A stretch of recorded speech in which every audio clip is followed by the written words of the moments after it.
You're watching Fox 17 News This Morning, your Code Red station.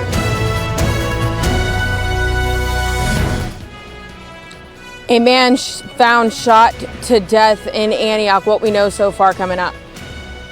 And taking a look at our forecast here, rain moving in as we speak, tracking it on the radar and how much flooding potential we have leading ourselves in toward the weekend. Plus, a man and a woman arrested after police say they were led on a chase that ended when one of their cars was rammed. We'll have the very latest on that. Thank you so much for joining us here on Fox 17 News this morning. It's a Wednesday morning. I'm Justin McFarland. We are going to begin talking about a situation that we are following as breaking news. This is after 2 shootings earlier in the morning and has left at least 1 person dead. Fox 17 News Peyton Muse live for us this morning at the scene in Antioch. Peyton, exactly where are you and what can you tell us? Good morning, Justin. So I'm at Aeolia Drive in Antioch, and I'm going to step out of the frame because it's an somewhat active scene here. So what we know so far, Metro Police say that this happened around the 800 block on Aeolia Drive just before 1 a.m. this morning. And we know that it's one male victim. He was found shot dead. The investigation is still underway and there's no suspect in custody. And that's all the information that we have so far. Police are here. You could see the caution tape. There's still some investigation that has to go on right now, but that's all the information that we have. Reporting live in North Nashville, Peyton Muse, Fox 17 News, your Code Red station. All right, Peyton, thank you so much. And by the way, Peyton is there very close to J.E. Moss Elementary there in the Antioch area, not too far from Richards Road. So that's the area of town where she is there in Antioch. That's just off of Haywood Lane, Antioch Pike, places like that. So watch out over there as police continue their investigation. We're also following a shooting that took place over at Harding Place in Nolensville Pike. Reportedly happened around 1 o'clock this morning. Police dispatch says 1 person was shot, but the exact situation has not been confirmed to us as of yet. Well, we're also following a lot of action in the sky, and that is sent us into a Code Red weather alert. Greg Bob is standing by to tell us about the rain that's pushing its way in. Making its way in as we speak. Been watching it here the last couple of hours and now finally knocking on Nashville's doorstep. This is the last 2-3 hours. No lightning, but definitely some decent rainfall coming down. You can see literally splitting the downtown area right now. Let's put a track on this here. The leading edge of this moving up to the north and the east. So kind of that upward right shifting kind of a situation here for us this morning. The airport in about 15 minutes begins to see some rain. We talk about areas like Mount Juliet. We get continuing off toward the east. Lebanon, the next hour, we're going to see this rain pick up. The heavier rainfall bands are actually off to the west of this initial leading edge. You can tell by all of the yellows and the oranges that we have. We show you every morning when it comes to what is lighter rainfall and what is heavier rainfall. Dickson out through Ashland City. Springfield, you're picking up pretty quickly as well. Hendersonville, get ready. And Gallatin, you're going to have some rain here in the coming hour or two. This is going to be a very rainy pattern for us today, tomorrow, leading into Friday and Saturday. Keep that in mind. Flooding potential is going to be there. Look at future track. You can see that this is not doing a good job so far this morning. And sometimes it's good to point out when the computer does not agree with what's actually happening in real time. This shows us rain not moving in until 11 o'clock. You just saw the radar. Rain coming down right now. So we will continue to track what is actually there and look ahead to what's going to happen over the course of the next 48 hours.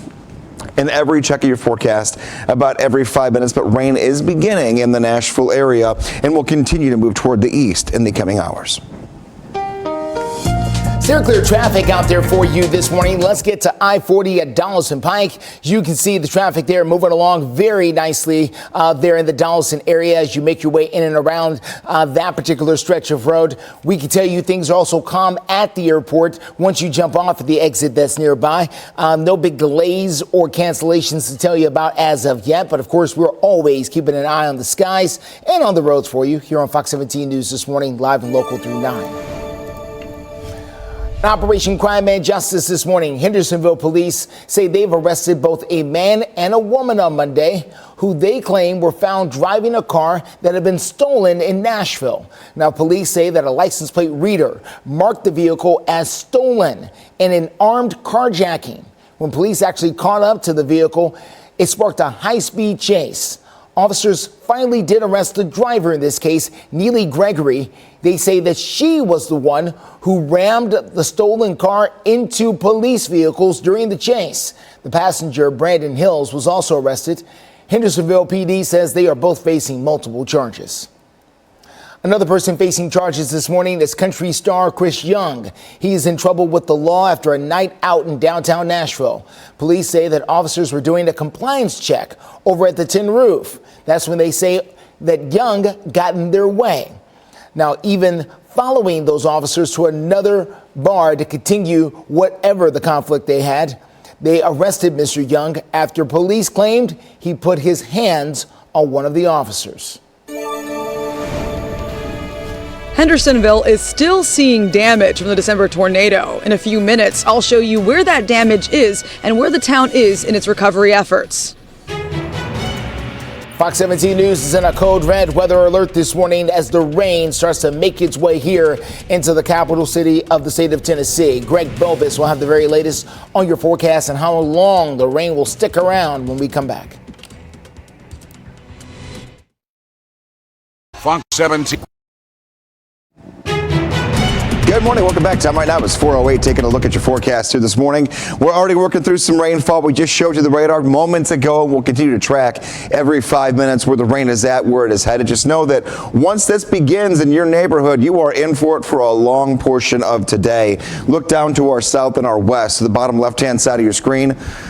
Rain's already moving in, and it's going to continue to pull into our direction throughout this morning and this afternoon. Some 2 to 4 inches of rain between now and the end of tomorrow. Keep that in mind. Taking a look at our weekend, we're not done with the rain for Saturday and or Sunday. Both days have a chance for it, but the better chance is going to be on Saturday. Slowly cooling throughout the weekend as well. Nighttime temperatures not all that bad. They'll be in the 40s. So that's one little silver lining we've got here is nothing below freezing. Today, 62. Tomorrow, 64, and you go to 60 degrees on your Friday. But we have to continue to monitor for the potential for flooding to round out the end of this week and take us into the upcoming weekend. And everything, though, overall, compared to last week, could not be better when it comes to day-to-day temperatures in the afternoons and at night. Steer clear traffic at 4:09. Quick look here at I-40. This is at Charlotte Pike over in the west side of town. As you can see, the rain is already falling out there. Fortunately, there are no crashes to tell you about. It's just the rain so far. But wherever rain is here in Middle Tennessee, the crashes oftentimes are not far behind. So we're going to get to all of that when they start to roll in coming up here in the next few minutes. We got you covered. Steer clear traffic live and local through 9. Well, after the December tornadoes swept through Middle Tennessee, the city of Hendersonville is still feeling the impact as hundreds of employees are out of work from businesses that were impacted, and thousands of dollars in estimated damage there continues to lay itself out across the area. Fox 17 News' Karen Aguilar live there this morning in front of where some of the damage still is after all this time. Karen. Good morning, Justin. Well, first I want to begin by saying that Andy Gilley, the director of Parks and Recreation of the city of Hendersonville, tells me that damages in just parks alone have been upwards of $700,000. Now, I want to show you where some of that damage is here. I'm at a baseball field in Hendersonville where there are several tournaments that are held throughout the year, and of course now they have been postponed, and you can see that this brick wall has been torn apart by the tornado. Pieces of the brick still laying on the ground after all this time. And Gilley estimates that the damage here, not just in this part, but parts of the baseball field you can't really see because it's dark, are over $400,000. $100,000. So he says that places like this, along with businesses and homes, still desperately need financial help. So he tells me that the city, along with the Chamber of Commerce, is throwing a fundraising concert next Tuesday at 6:30 p.m. at the Premier Center for people to go in and try to raise some money to help cover some of the costs of these damages. Reporting live in Hendersonville, Karen Aguilar, Fox 17 News, your Code Red station. All right, Karen, thank you so much. Well, coming up, the former president of the United States, Donald Trump, has won 2 out of the 2 primary states that were up for grabs this season. We're going to tell you what this means for former Governor Nikki Haley. All that in minutes. Plus, police are now looking for the man they say tricked a mid-state woman into thinking that he was a police officer. We're going to tell you exactly what he's accused of doing. Alert. 4:14 is the time. Welcome back to Fox 17 News this morning. That's a live look there on Lower Broadway, just outside the doors of Bridgestone Arena. And the streets are wet. And they're not wet because they washed them. They are wet because Mother Nature is doing its thing. The rain is moving in. Greg Bobas will have the very latest on it coming up in the next few minutes. We do have some breaking news this morning as the Russian military says that a transport plane that was carrying 65 Ukrainian prisoners of war have now crashed, and 6 of the crew and 3 others on that plane were now POWs. It's not known whether or not anyone survived. Stay with us as we gather more information. Excuse me. Former President Donald Trump easily won the New Hampshire primary last night.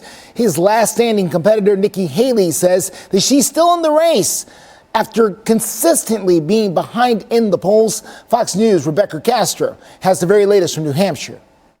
It didn't take long for the race to be called, and Donald Trump coasts to another victory. But his rival Nikki Haley says she's not backing down. Donald Trump taking another victory lap. The former president celebrating his second win in just over a week. This is a great, great state. You know, we won New Hampshire 3 times now. Three. We win it every time. Nikki Haley fell short again, even with less competition after Florida's Ron DeSantis dropped out on Sunday. Now, you've all heard the chatter among the political class. They're falling all over themselves, saying this race is over. This race is far from over. There are dozens of states left to go.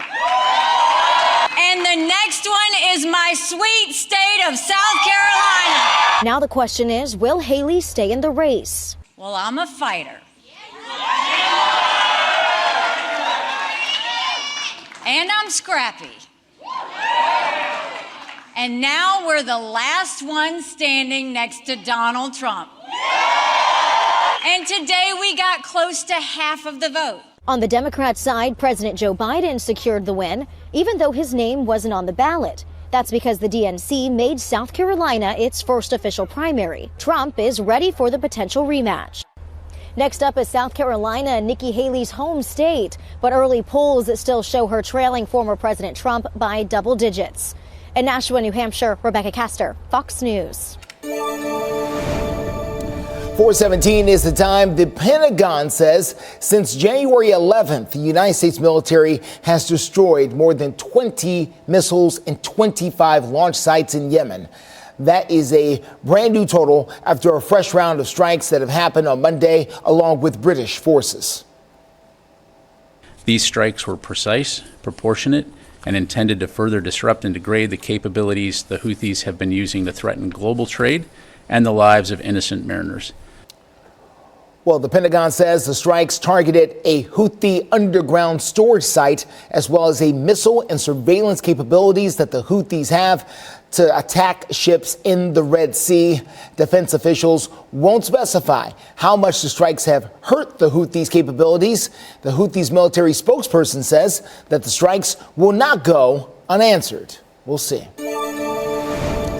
Cleanup begins in San Diego, California. This is after the floodwaters rose up on Monday in a big way. Now, streets were flooded, cars and homes were damaged, and crews with the San Diego Fire Department also carried out hundreds of rescues. Severe storms on Monday led to widespread flash flooding. Now, this is what it looks like now that the water level has gone down in parts of the San Diego area. They still have plenty of roads that were closed just yesterday, and the cleanup will take a long time to come. Hopefully, we will not face similar situations here. Let's talk to Greg Bobus because there is the potential as we're going to get a lot of rain. Yeah, rain already starting off for us in many areas, a little more consistent than yesterday morning, and we're going to have quite a bit of it today and tomorrow. So let's just dive right into the radar, what we're seeing right now versus what we're going to see for the rest of today. And more yellows, more oranges, and more even red shaded colors here than we had yesterday morning. This is already in the Nashville area down toward Oak Hill, Old Hickory, Hendersonville. Now let's take a look at where is this moving. You can see the areas like Gallatin and Mount Juliet, not quite in it just yet. Donaldson, a couple of light rain showers right now that have tried to sneak in, but that's going to really pick up over the course of the next 15 minutes for everyone here shaded. Old Hickory, Mount Juliet, Gallatin. Taking a look back toward Dickson, you've kind of got a little break. Now that rain that you just had is moving toward Kingston Springs and Charlotte, but we're not done. Waverly.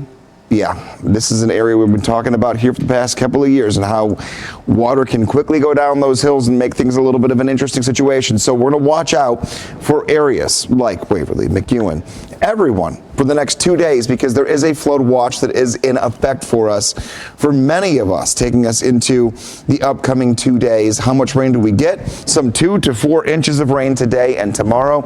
Not so much on Friday and Saturday when it comes to totals, but rain chances are there every single day of the week all the way until we get to Monday of next week. Code red for today.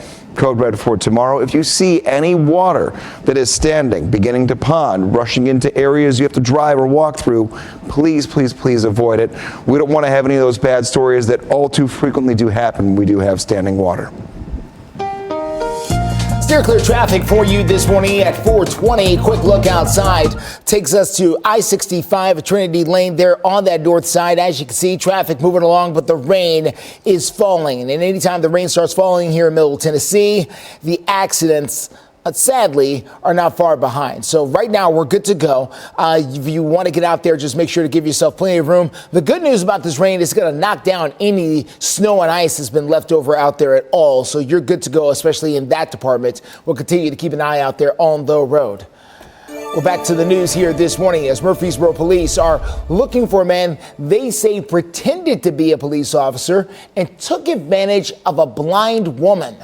Now, police say that this man right here that you're looking at and another person knocked on a woman's door claiming to be a police officer executing a search warrant. Now, after the two left her house, her debit card was used at a MAPCO ATM and on a Cash App.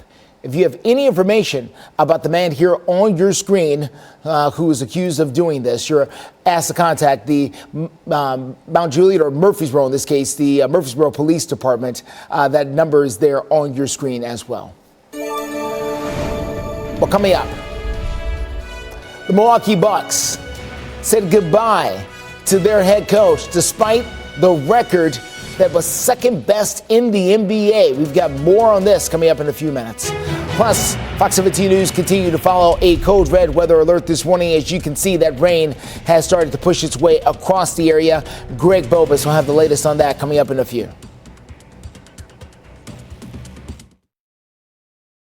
Watch Fox 7. 424, taking a look here at watch us, warnings, advisories, alerts. Every morning when we wake up, what is new as you're waking up with us? Well, here, south of I-40, mainly south of I-40, we have some flood watches in effect from noon today until we get to 6 p.m. tomorrow. So rain picking up as we speak, and it will be very consistent throughout this morning into the afternoon and the evening hours as well, which could leave us with some standing water and potential flooding. We're not done with the rain for the weekend either. 54 degrees will be your temperature on Saturday, 46 on Sunday. So kind of a split weekend when it comes to temperatures, slowly cooling for the afternoons into next week, but decent nighttime temperatures. How do you follow along? Well, you can go to Twitter for breaking weather. You can also go to Facebook. You can go to Instagram, anywhere you can find all of us on all the social media outlets, or you can get the Fox 17 Code Red weather app by scanning that QR code right there on your screen, or going to the App Store or Google Play Store. Coming up as we go into our 4:30 half hour, another look at the radar, tracking what rain is out there, where it is headed, and how much we could see by the end of this week. Justin? Steer clear traffic out there for you this morning. Let's take a look at what we're dealing with. This is going to be I-40 at Charlotte, there in the west side of town. We are doing fine out there, other than the rain continuing to come down, and it's going to make visibility low if you're making your way in from just about anywhere out there this morning.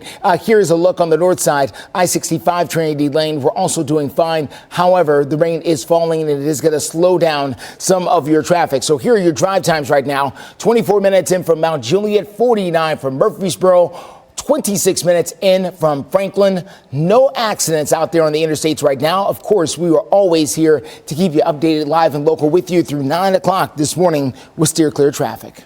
Let's go to the sports world. A big move by the Milwaukee Bucks. They have fired their head coach, Adrian Griffin, just yesterday. Now, this is after just 43 games. Listen to this. Their head coach for the Milwaukee Bucks was 30-13, second place in the Eastern Conference. Now, the interim coach, Joe Purdy, will take over the team right now. He was previously an assistant with the Milwaukee Bucks there. Milwaukee GM plans to speak at a news conference before the Bucks take on the Cleveland Cavaliers to try to explain exactly why you will fire a head coach who is doing so well.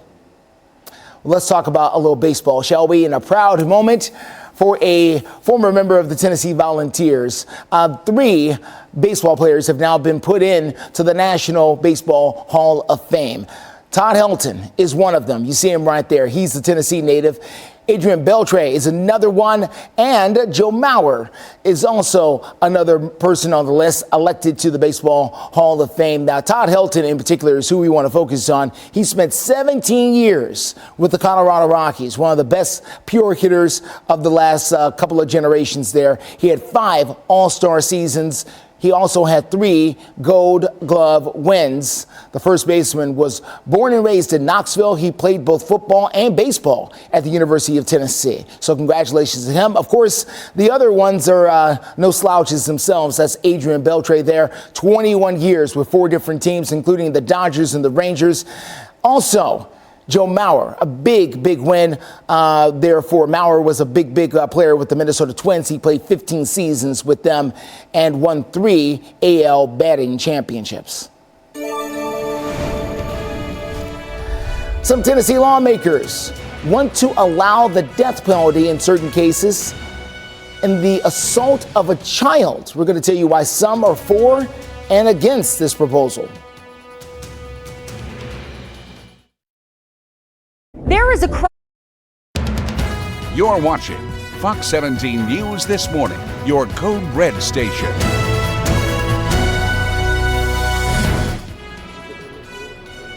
One man found dead outside of Antioch. We'll tell you the latest coming up. Look at our forecast. Rain moving in as we speak. Flooding potential by the end of this week, and we're melting all that snow. A lot coming your way in your Code Red forecast, Justin. Steer clear traffic takes us to I-65 at Armory Drive there on the south side. As you can see, traffic is moving, but the rain is falling. We're going to tell you what all that means coming up in the next few minutes. Thank you so much for joining us here on Fox 17 News this morning. I am Justin McFarland. We've gone Code Red here, and we're going to tell you more about that falling rain coming up here in the next few seconds. But before we do, I want to tell you about 2 shootings that we're following this morning. One of them has left a man in Antioch dead. Fox 17 News' Peyton Muse joins us live there on the scene just off of Haywood Lane and I-24 there in the Antioch area. Peyton, what can you tell us? Well, so far what we've learned, Justin, is that the victim, the man that was found shot dead in his car, is between the age of 18 and 30. We're going to step out of the frame here. Now, police say that this happened on Aeola Drive just before 1 a.m. this morning. He's a male victim. He was found shot dead in his vehicle. Our photojournalist David is going to zoom in on the car right there. The investigation is still underway. As you can see, there's still caution tape up. There's still police here. It's still an active scene and an ongoing investigation. And so far, there's no suspect that's in custody or any of that sort. And we are working to bring you more information as it comes available. Reporting live in South Nashville, Peyton Muse, Fox 17 News, your Code Red station.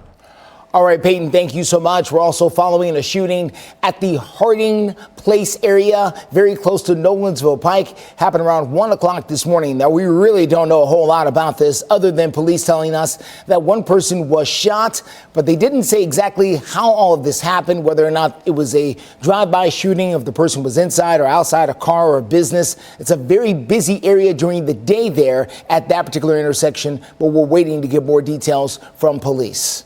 In the meantime, let's talk to Greg Bobus. He's got the very latest on your forecast as the radar is busy this morning. Yes, it is. We mentioned that we are in code red. We don't just go code red for typical run-of-the-mill rain, but when we have day after day after day worth of rain and melting the snow from last week and the potential for flooding, we have to give you the heads up. So we are in a code red weather alert. No thunder, no lightning right now, no severe weather potential, but definitely standing water and flooding potential. The yellows and oranges are showing us our heaviest rainfall. So where is this tracking? There are already a few lighter rain showers ahead of the more consistent rainfall. So Hendersonville, Old Hickory, even Mount Juliet, you're already seeing a few of these showers that have popped up in the last 15 minutes, but the more steady rainfall that will get a little heavier in nature, that is moving in your direction. Keep that in mind. We're also still dealing with some rain Bellevue down through Nashville itself, right downtown. Not a whole lot of that. Actually, the heavier rainfall is just to the north of downtown. You can see it's moving away, though, from the city, so keep that in mind. This is going, again, toward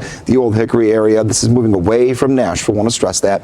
But there are still some areas of showers off to our west that we have to contend with. So we are in a code red weather alert. We have the heavy rain plus the continued snow melt that we've been dealing with over the last 48 hours. We could see some 2 to 4 inches worth of rainfall by the end of this week, and localized flooding is possible. The best chance for flooding, which is kind of an oxymoron, the best chance, the most likely areas to see flooding will be south of I-40 later on this week. Taking a look, the higher the bar, the better our chance for rain. We're talking this evening into the overnight and then dying down a little bit toward the morning of tomorrow.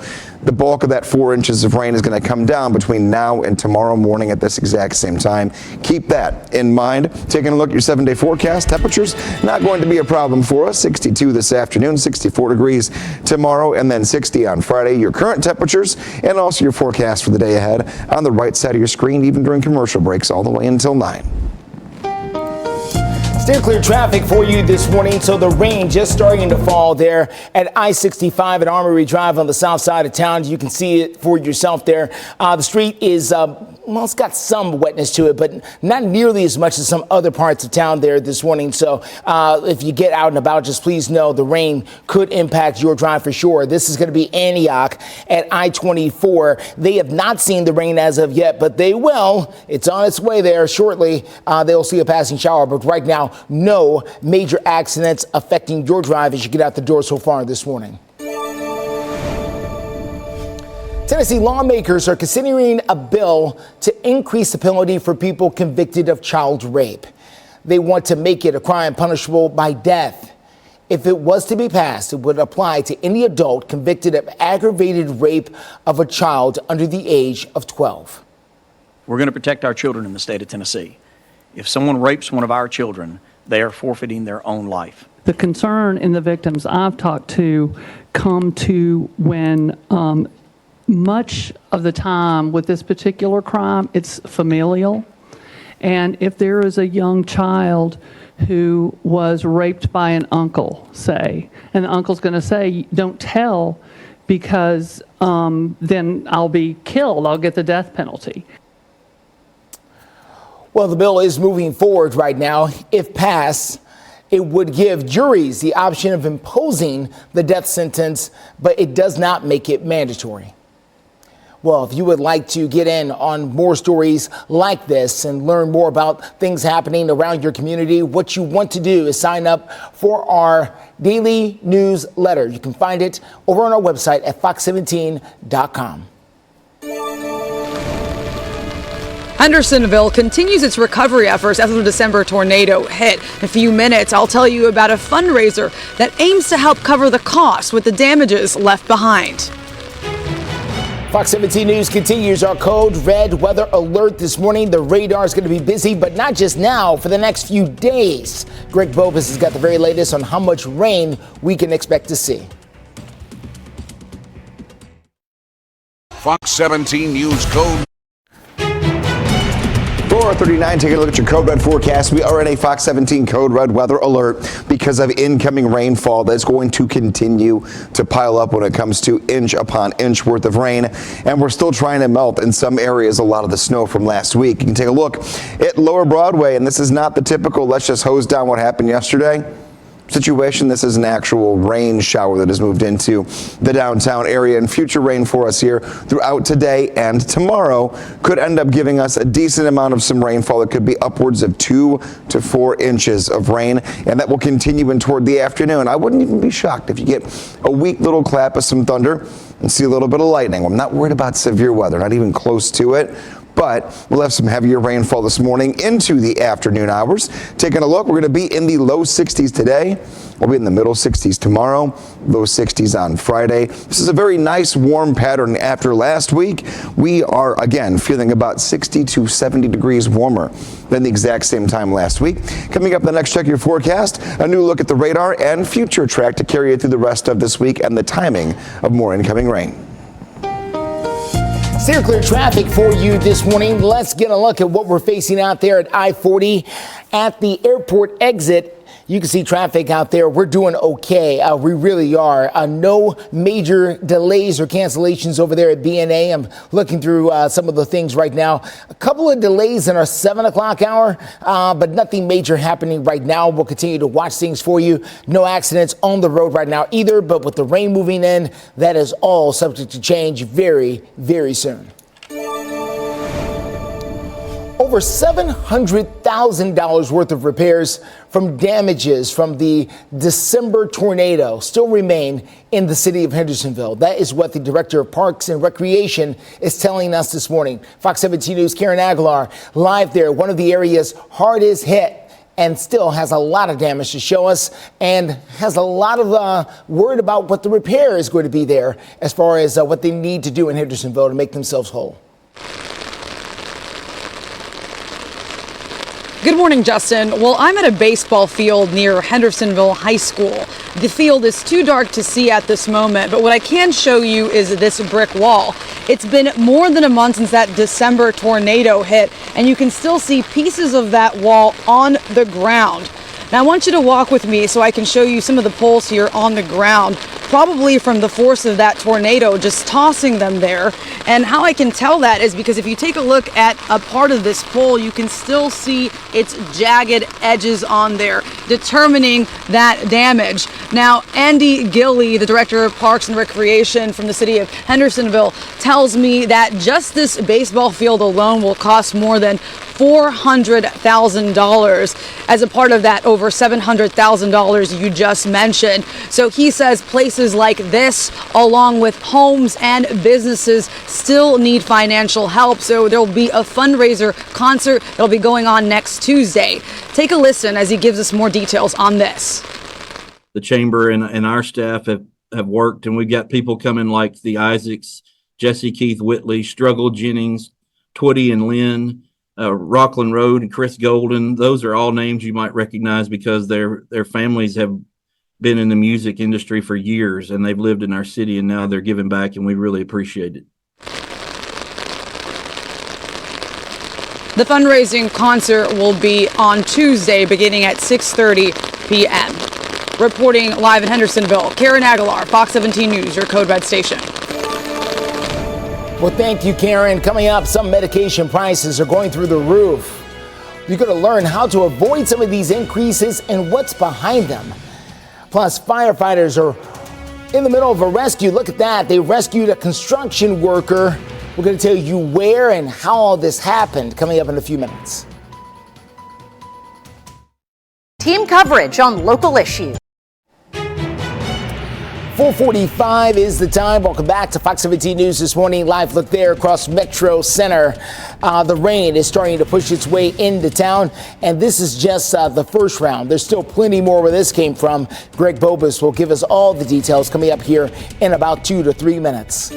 Before we get to that, this new year could mean higher prices for some Americans when it comes to medications like Ozempic. Fox 17's Janae Bowden has the very latest on what you can expect when it comes to price hikes and how you can actually save some money. I would have been on a waiting list sometimes with, trying to get the drug. Dr. Linda Toussey told our San Antonio station how Ozempic has helped her manage her diabetes over the last few years. But recently, it's been harder to get and more expensive. I have the highest level of all kinds of Medicare assistance, Part A, B, D, and G, and it's still $275 a month. According to an analysis for the Wall Street Journal by 46 Brooklyn Research, drug makers raised list prices on 775 brand-name drugs during the first half of January. Ozempic, which is also used for weight loss, went up by 3.5% to nearly $970. Sadly, it's because as an industry, they can. And for a long time, drug costs have increased faster than inflation. It's not uncommon at each of these six-month cycles for us to see drug costs go up 3, 6, 9%. The pharmaceutical companies blame it on market trends, inflation, and the value the drugs provide. But Paul Siegert, a healthcare consultant, says there are other factors when it comes to the price you end up paying at the pharmacy. There are middle players in our industry, pharmacy benefit managers, that make more and more, oftentimes on a drug each year that it's out, while the manufacturers actually make less, even though the cost is going up. No matter who deserves the blame, these price hikes can hurt folks like Toussey, who need these life-changing drugs. I'm really healthier than I've been in many years. To save money, experts suggest you look for these medicines in other countries and look for lesser-known medication brands that do the same thing. In Washington, Janae Bowens. The Barbie movie set box office records and became a summer blockbuster. But the two key women behind the Barbie movie were left out when it came to the Oscar nominations announced yesterday. Now we're talking about the director, Greta Gerwig, who was passed over for Best Director. And Margot Robbie did not get a nomination for Best Actress. Now who did? Well, Robbie's co-star, Ryan Gosling, who played Ken. He was nominated for Best Supporting Actor. Gosling released a statement that said in part, quote, "There's no Ken without Barbie, and there's no Barbie movie without Greta Gerwig and Margot Robbie," end quote. Now, Gosling says he was very disappointed that the two were not nominated in those particular categories. The Barbie movie did receive 8 nominations overall, including Best Screenplay, which was co-written by Gerwig and her husband. Take a look at this dramatic rescue taking place as a construction worker is lowered down to the ground. This is in Washington, D.C. After being stuck on a roof for a while, firefighters were called yesterday to help a worker who was hurt on the roof of a 4-story building. The fire department brought in a crane and a basket to bring that worker back down to safety. It's unclear exactly how this worker was hurt, but firefighters do say that this worker is expected to be okay, as it looks like they may have gotten tangled up in some of their work up there on the roof. Glad they're doing okay.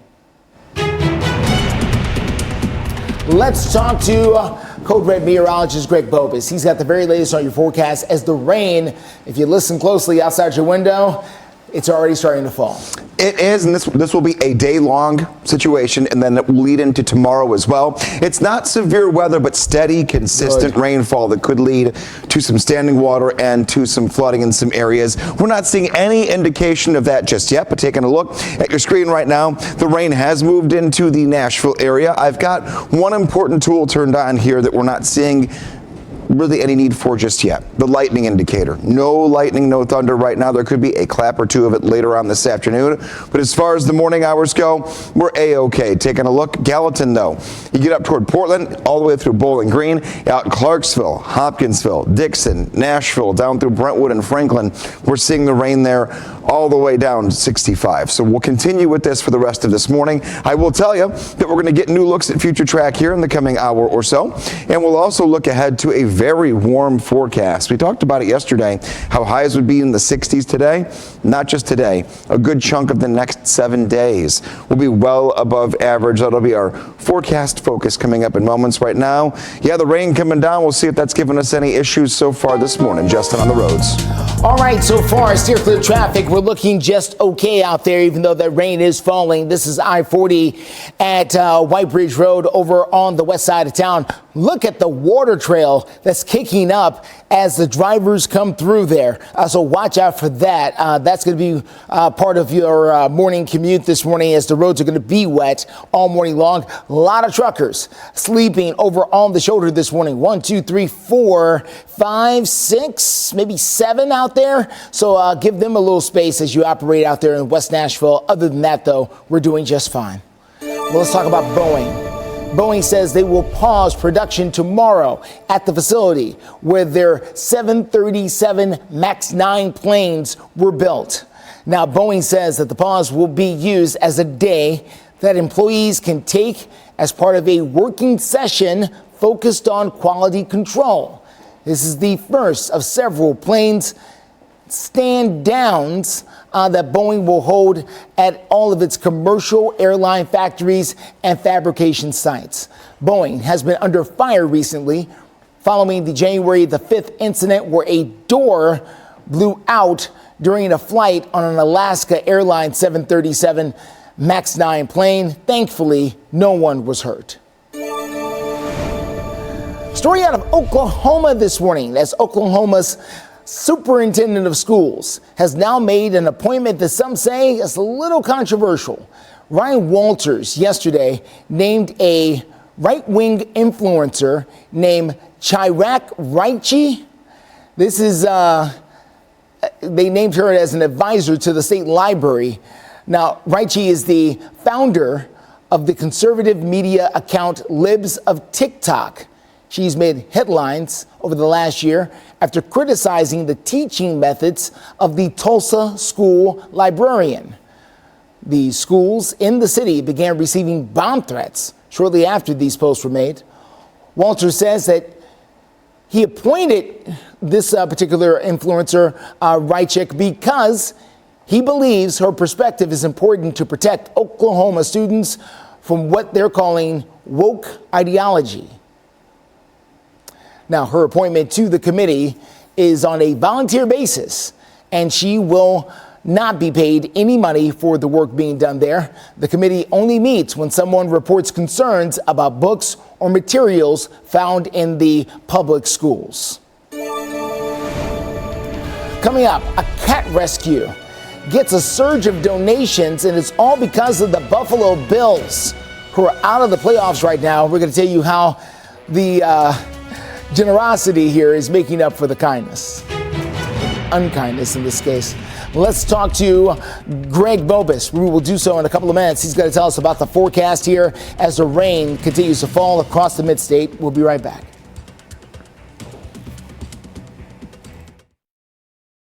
This Fox 17 this morning.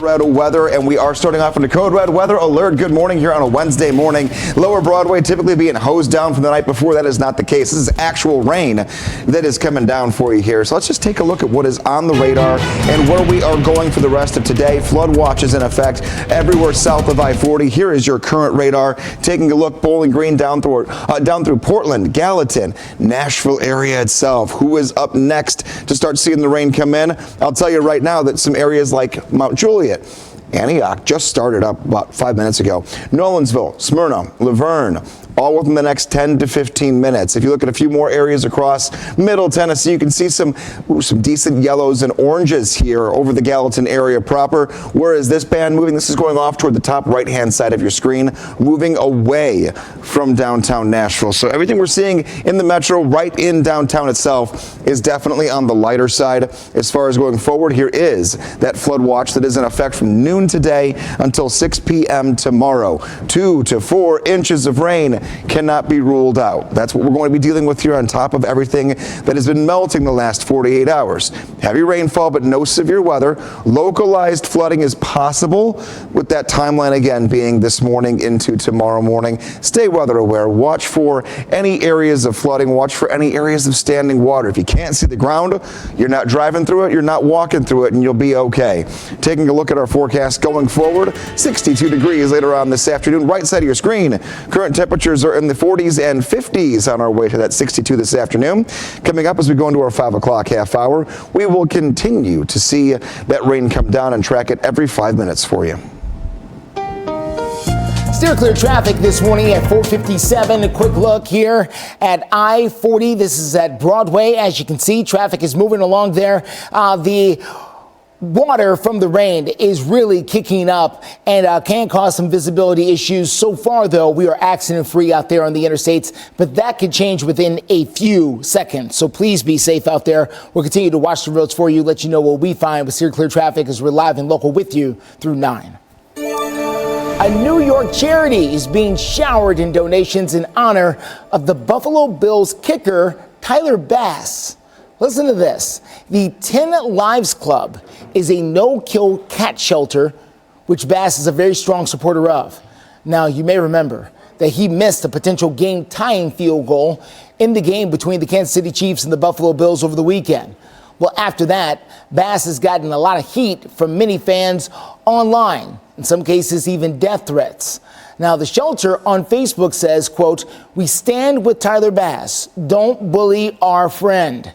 In response, thousands of people have now donated $22 each to the charity. The amount is based on Tyler Bass's jersey number 22. Or number 2 in this case, number 2. So far, donations have totaled more than $150,000. Just never know how things are going to work out. Well, the IRS wants to make things less complicated for taxpayers. That is something that's been requested for many years. The agency is now rewriting some of its common notices, making them shorter, clearer, and easier to understand. At least that's what they claim. The IRS sends out more than 170 million forms each and every year. Many of those are long and filled with complicated legal wording that some find confusing. Now, taxpayers then call and jam up the phone line. The simplification is expected to come on down with funds from the Inflation Reduction Act. We'll see how long it takes. We'll get into our 5 o'clock hour starting right now. You're watching Fox 17 News This Morning, your Code Red station. Good morning. Waking up on a code red weather alert for the possibility of flooding by the end of this week. Snow is melting and the rain is already coming down this morning. We'll track it in just moments. A man shot to death in Antioch. What we know so far. And this morning, a man and a woman, the two you see here on your screen, arrested after police say they rammed patrol cars during a chase. So a lot to get to here on your Wednesday morning. We do want to start, though, by thanking you for waking up with us on a Wednesday morning for Fox 17 News. I'm Erica Glover. And I'm Jennifer Waddell. We're in a code red weather alert. We do have, as we were suspecting, the chance for some flooding as a result of all this heavy rain we're about to get. So let's check the latest right now with Greg Bobus. Good morning, Greg. Good morning. Yeah, scattered showers already here. Basically, think I-65 all the way from the Kentucky state line down to near the Alabama state line is where the rain is at. Future track is being very stubborn this morning. It is not picking up on the rain that is already coming down. If you're looking at this right now and you go, well, Greg, I've got rain in places like Brentwood, Nashville, Bellevue, Dickson. It's not showing up here on Future Track. Future Track is underplaying the timing of this. So what we're going to tell you is that this is going to be a morning into afternoon event.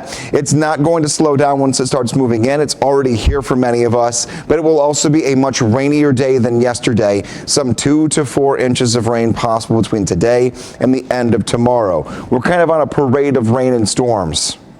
Unfortunately, I love a good parade, but I don't like a parade when it comes to rain and storms. Here we are, no severe weather, but a system moving in that's going to get stuck right on top of us, and that will give us that potential for 2 to 4 inches of rain. And this system just does not let up all the way through tomorrow morning, afternoon, and evening, and even the weekend itself will also bring in the chance for some rain. You can see down to the bottom left-hand side of our screen here, away from the Nashville area, that's where our rain's coming from. All of that is moving in our direction. Code red today, code red tomorrow. Watching out for any standing water. If you can't see the sidewalk, the parking lot, or the road you're supposed to drive on, do not go through it. Find another way around it. You're going to be in a much better place than if you attempt to be that person. 5:02 is the time. We want to check in on your steer clear traffic updates because when it showers, we have those slick highways and it does make quite a mess out there. Right now, we are taking a live look showing you no issues at this particular point. This camera is showing us I-40 at 46th Avenue. Again, no issues at hand here. We're not seeing any vehicles pulled over on the shoulder. If you're heading out this way, we are giving you the green light. We'll continue following your traffic updates throughout 9 a.m. Right now at 5:03, following breaking news here this morning, 2 shootings in the mid-state. One of them has left a man dead. Sad situation here. Fox 17 News reporter Peyton News joining us live out there in Antioch. Good morning, Erica and Jen. So we're here on Aolia Drive, and I'm going to step out of the frame in South Nashville. They are starting to clear up the scene here. You can see a tow truck is here. Police say that a man was found with gunshot wounds in his vehicle. He was transported to Vanderbilt University Medical Center where he died. Police say that this happened just before 1 a.m. this morning. It's a male victim. They also say that he is between the ages of 18 and 30. And the investigation is still underway, although they are cleaning up. They did clean up the caution tape and they're taking the vehicle away. I'm sure we will get more information as the hours go by here. Now, this is all that we know so far. Again, there is no suspect in custody right now, and police are still investigating. Reporting live in Antioch, Peyton News, Fox 17 News, your Code Red station. Peyton, thank you. And the second shooting that we mentioned also happening this morning, right around the same time at Harding Place and Nolensville Pike, right around 1 a.m. We understand, according to dispatchers, that one person has been shot here, but we're still working to find out what led up to this and what exactly happened at that intersection. Again, Nolensville and Harding.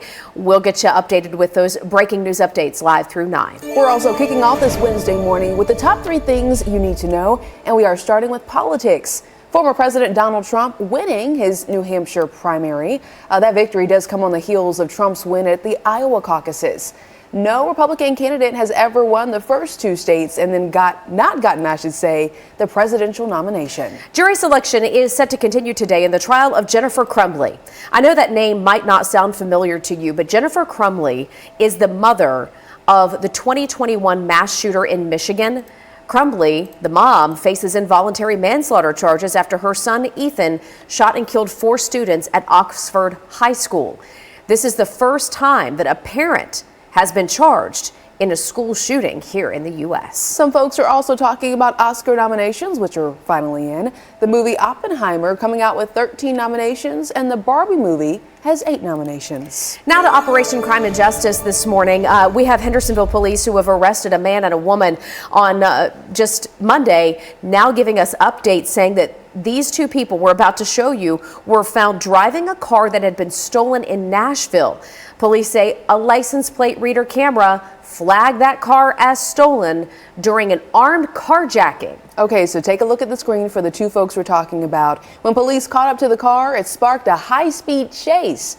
Officers ultimately arresting the driver, Neely Gregory. They say she ran into police cars during the chase. The passenger, Brandon Hills, also arrested. Hendersonville police say they're both facing multiple charges.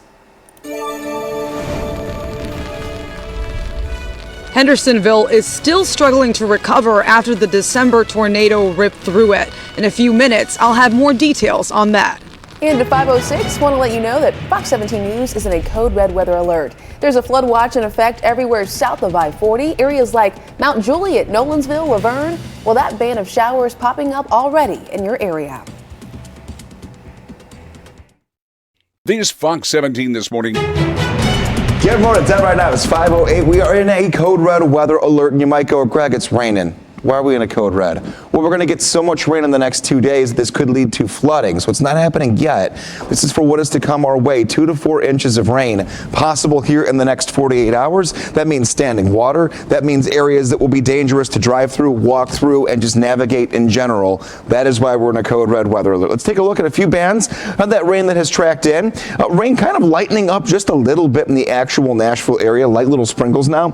Most of this first initial push is now off to the east of Nashville. We're talking about areas like Mount Juliet, Laverne, eventually Smyrna going to be up next. And then Gladeville. Just take a look here. We're going to keep tracking for you. We've got one push behind this as well when it comes to the rainfall that is moving in, a little heavier rainfall.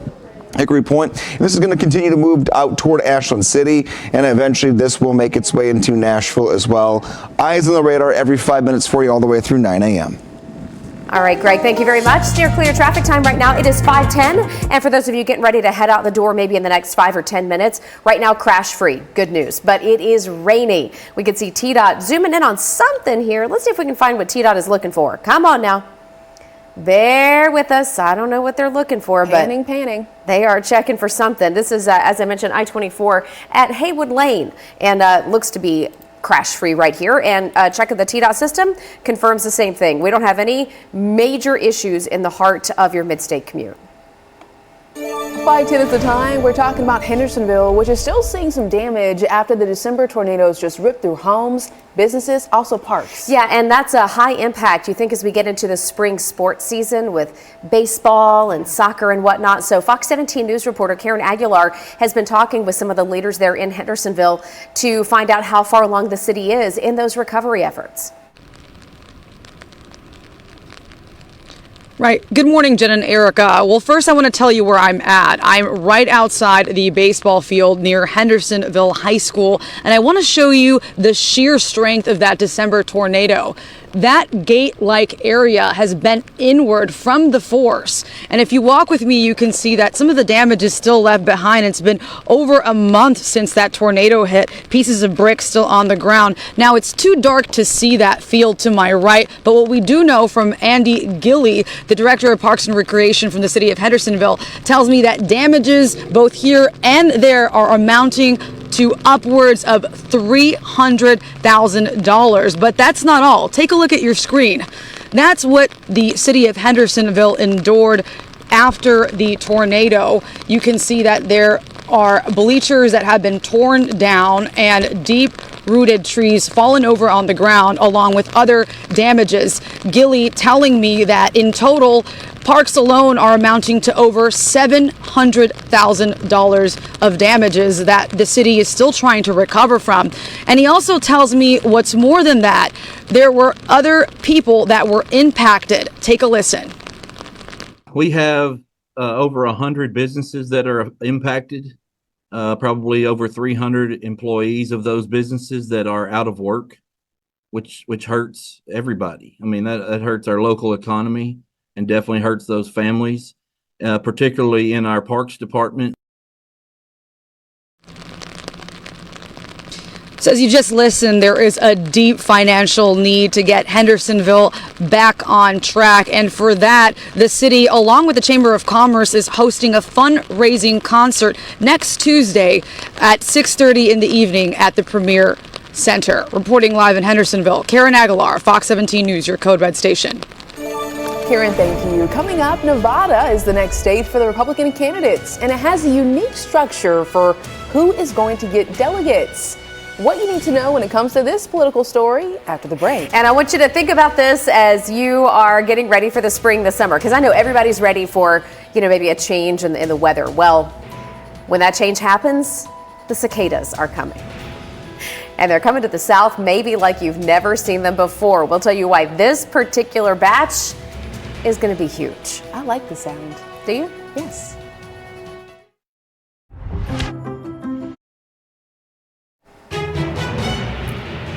Welcome back to Fox 17 News this morning. Happy Wednesday, 5:15. Live look in downtown Nashville, where things are quiet right now, but rainy to start the day. We will continue to monitor this rain as it moves through, let you know where it shows up next and how it's going to track to impact your morning commute. That'll be in just a couple of minutes with Greg Bogus. At 5:16, we're also following breaking news this Wednesday morning. The Russian military says a transport plane carrying 65 Ukrainian prisoners of war crashed near Ukraine. The regional governor has just said everyone on board was killed. Stay with Fox 17 News as we continue getting more updates throughout 9 a.m. And the New Hampshire primary wrapped up overnight with President Trump winning. Now it's on to Nevada for the Republicans, where things will be different than every other state in the union. Dana Wagner explains. Nevada is the only state that has both a primary and a caucus. The reason? Politics, of course. The Nevada caucuses began in the 1980s, but the Nevada legislature, controlled by the Democrats, just passed a law months ago to switch to a primary. They say it makes the process easier to select delegates to the national convention for both parties. The Republican Party in Nevada didn't like this, so they decided to hold the caucus anyway, with some people speculating the caucus system would be more favorable to Donald Trump. In Nevada and Nevada only, Republicans will go to the polls on February the 6th and vote in that primary, mandated by the state. And then 2 days later, the Republican Party will hold a caucus. Voters can participate in both, but candidates cannot. The Republican Party requires candidates to pick one or the other. So with this caveat, delegates to the national convention will be awarded only through the caucus process. With this in mind, Nikki Haley chose the primary, and while she won't be awarded any delegates, she could grab national headlines for winning Nevada's primary. Donald Trump chose the caucus. He's expected to win the delegates, but his headlines won't come for 2 days after the primary vote. So if this sounds confusing to you, you're not alone. One Nevada voter wrote an email to our newsroom saying, "Just received my ballot. Trump, DeSantis, and Ramaswamy not on ballot. Can someone explain this?" It's true. Donald Trump's name is not on the primary ballot because he chose the caucus. Nevada will be the center of the nominating process here in America, not for 1 day, but for 2 days. Thursday, February 6th for the primary, and then 2 days later, February 8th for the caucus. In Nevada, it's a small state with only a few delegates up for grabs. So in the big scheme of things, it most likely won't sway the election, but Trump and Haley will try to get the most out of our process here by touting their individual victories. Reporting from Las Vegas, I'm Dana Wagner. Back to you. Dana, thank you. All right, brace yourself. Mentioned it just a moment ago. The cicadas are coming. And they're coming like we haven't seen in about 200 years. I'm thinking about all those families who have outdoor sports activities in the spring and the summer. Yeah, that's very true. You'll be hearing them. Yeah, for the first time since 1803, two groups of cicadas known as the Great Southern Broad and then the Northern Illinois Broad will appear at the same time, Jen. Those broods. Broods, excuse me. That's okay. The broods are basically coming together to form like a mega dose of cicadas. Okay. So there's experts, listen, are saying trillions of these things will appear starting in late April. So think soccer, baseball, track season, and be around for 6 weeks. If you're living in the Midwest or the Southeast, you're going to see the most. Now they'll eventually die off, and you'll see all their little shells. You know, the little tannish brown crunchy shells. Well, I told you I enjoy the sound of cicadas. It's soothing to fall asleep to them. You open the windows. I could see that. But hey, so if you love them, well, get it while you can, because they won't be back for another 200 years or so. So I've got to enjoy it. Maybe, Erica, what you need to do, I think, is set up your phone. Record it. And just record the sound. It just reminds me of growing up. Yeah, I know. It's a good memory. I like it. What about you? Are you a cicada lover?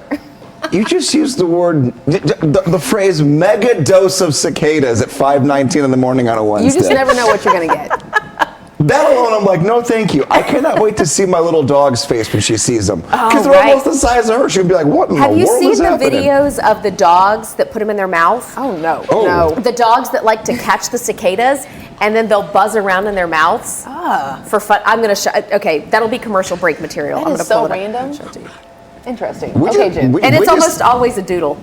Of course. Oh, I expect some videos later on this year then. Taking a look right now, taking a look at your Doppler radar. We do have some rain that is coming down. The red lights are on because of what the implications of all this rain will mean later this week. Right now, we're not seeing any flooding, no indications of that, but we do have some areas of some decent rainfall. The Mount Juliet area down through Laverne, Smyrna, places we've been talking about here for the better part of the last half hour. You're finally working through it. Out toward Nashville, little gap in the rain. However, we're not done. Look off to the south and to the west of the area, and we definitely have more rain moving in, so keep that in mind. Let's talk about if you're waking up with us this morning in Ashland City or Springfield, when does the rain move in?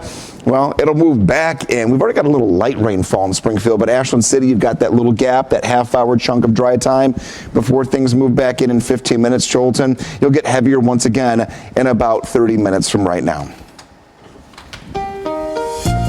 Circular traffic for you this morning at 521. Quick look here at what we're dealing with out on the roads. This is going to be I-24 Haywood Lane near Harding Place. As you can see, traffic is moving along, but the rain is with us there in a big way. And pretty soon we do expect there to be accidents along with this rain out and about there in the Antioch area, North Nashville, places like that. We're also dealing with road work north of town. This is going to be coming down from the Kentucky state line on I-65 through Robertson County, Cross Plains, Portland, places like that. Watch out for the road work they started yesterday, and certain slowdowns may be happening. You can take Highway 31 to steer clear of that if you need to. We'll continue to watch the roads. Justin, thanks. 522 is the time right now. TDOT is asking for billions of dollars so it can finish projects around the state. Justin McFarland is going to examine why these projects are so expensive.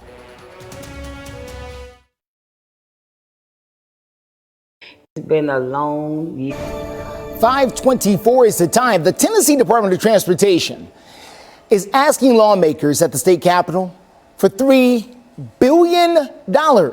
Now, they want $3 billion over the next 10 years. They say they want to fund several long-term projects, and they claim if they are fully funded, they can actually fix a lot of the congestion issues that are happening within Tennessee's major cities, and also widen and improve and update some of the roads in areas that are less populated. They also say a big part of that $3 billion is inflation. They've been putting estimates on repairing roads for years, but now those estimates are going way up.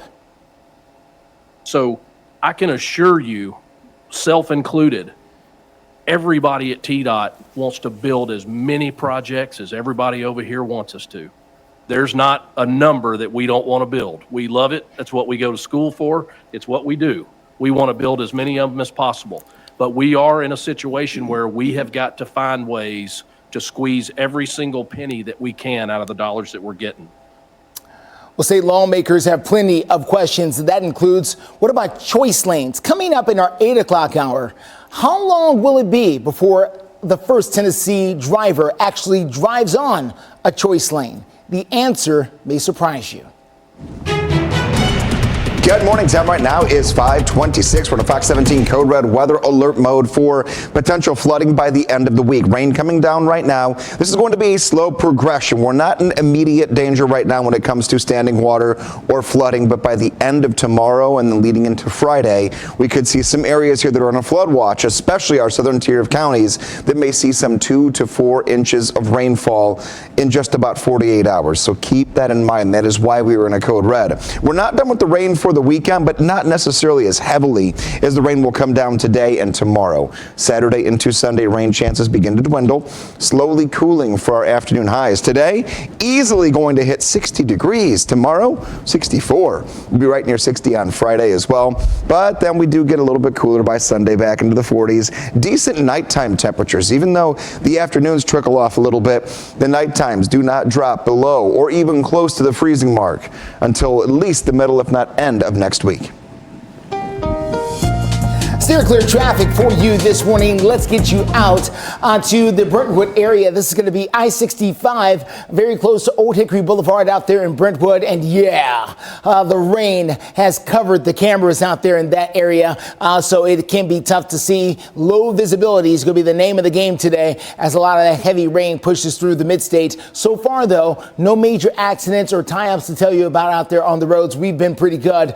This is a look in from Rutherford County out there this morning. We're also looking pretty well. We're going to continue to follow things as the rain could make things more difficult as the morning goes on. Hendersonville continues its recovery efforts more than a month after the tornado ripped through this town. In a few minutes, I'll have more details on that, and I'll show you where some of the damage still is. There's so much wind. You're watching Fox 17 News This Morning, your Code Red station. Good morning. Waking up here, rain coming down in the Nashville area. We're just getting started. We're in a code red weather alert here for incoming potential flooding by the end of the week.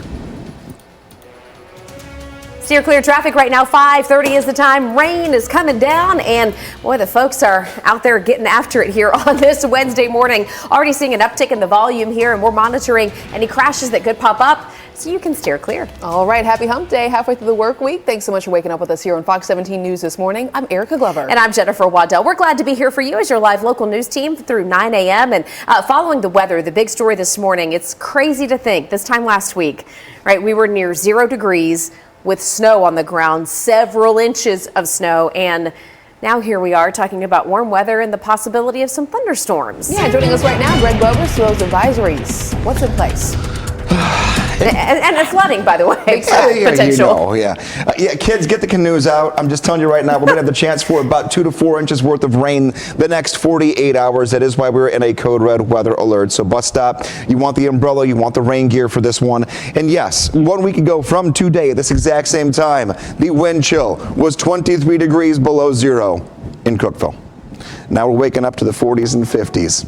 Little easier to deal with. And this is not by any means a great setup when you're talking about potential standing water and flooding by the end of the week, but compared to the dangerously life-altering cold and snow that we had last week, this is a little bit easier to manage. Future rain for us here will be about 1 to 2 inches of rain today, 1 to 2 inches of rain tomorrow. That puts us in a code red weather alert for both days. Look at those temps though.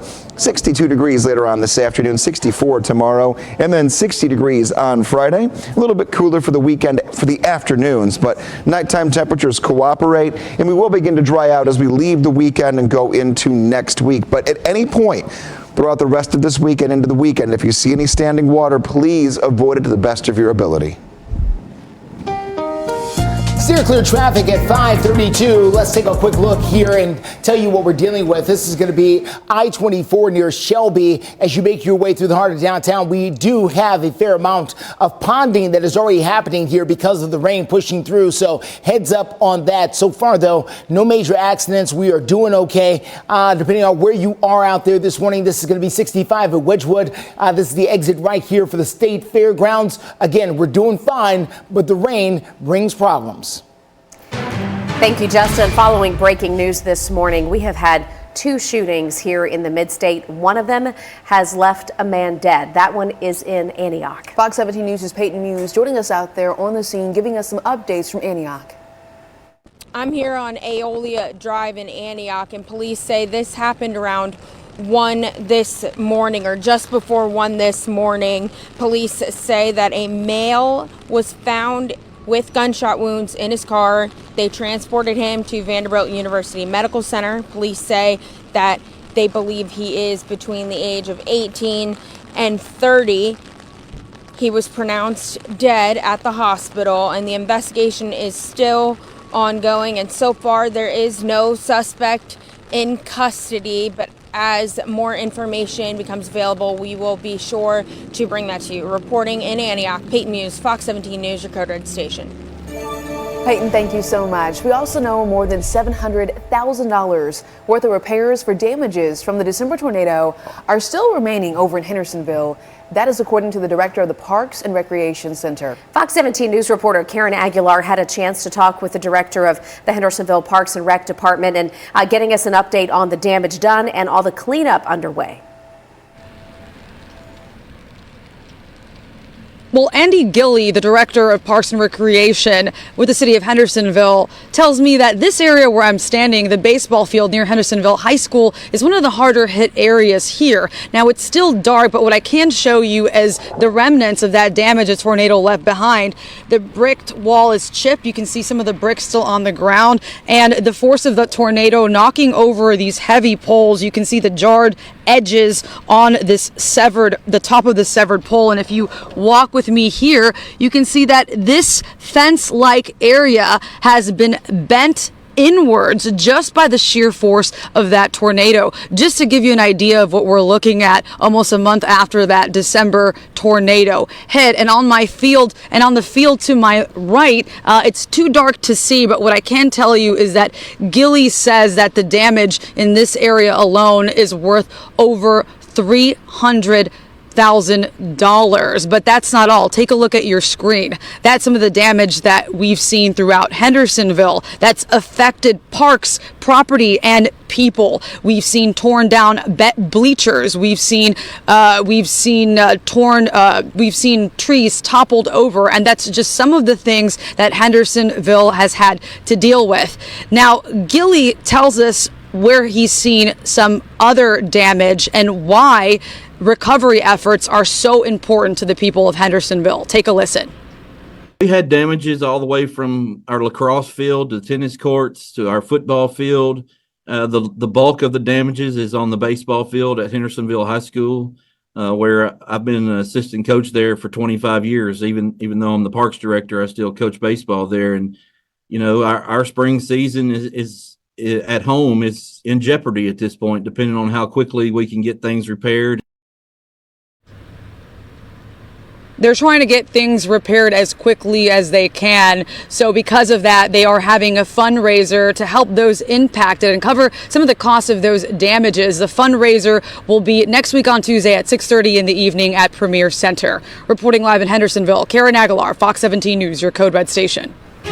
Karen, thank you. 5:36 is the time. Right now, we're showing you a live look at the Nashville skyline, reminding you that Fox 17 News is in an alert mode for multiple rounds of moderate to heavy rainfall today and tomorrow, so the potential for flooding. We're going to have that full forecast coming up after the break. You have bigger emotions.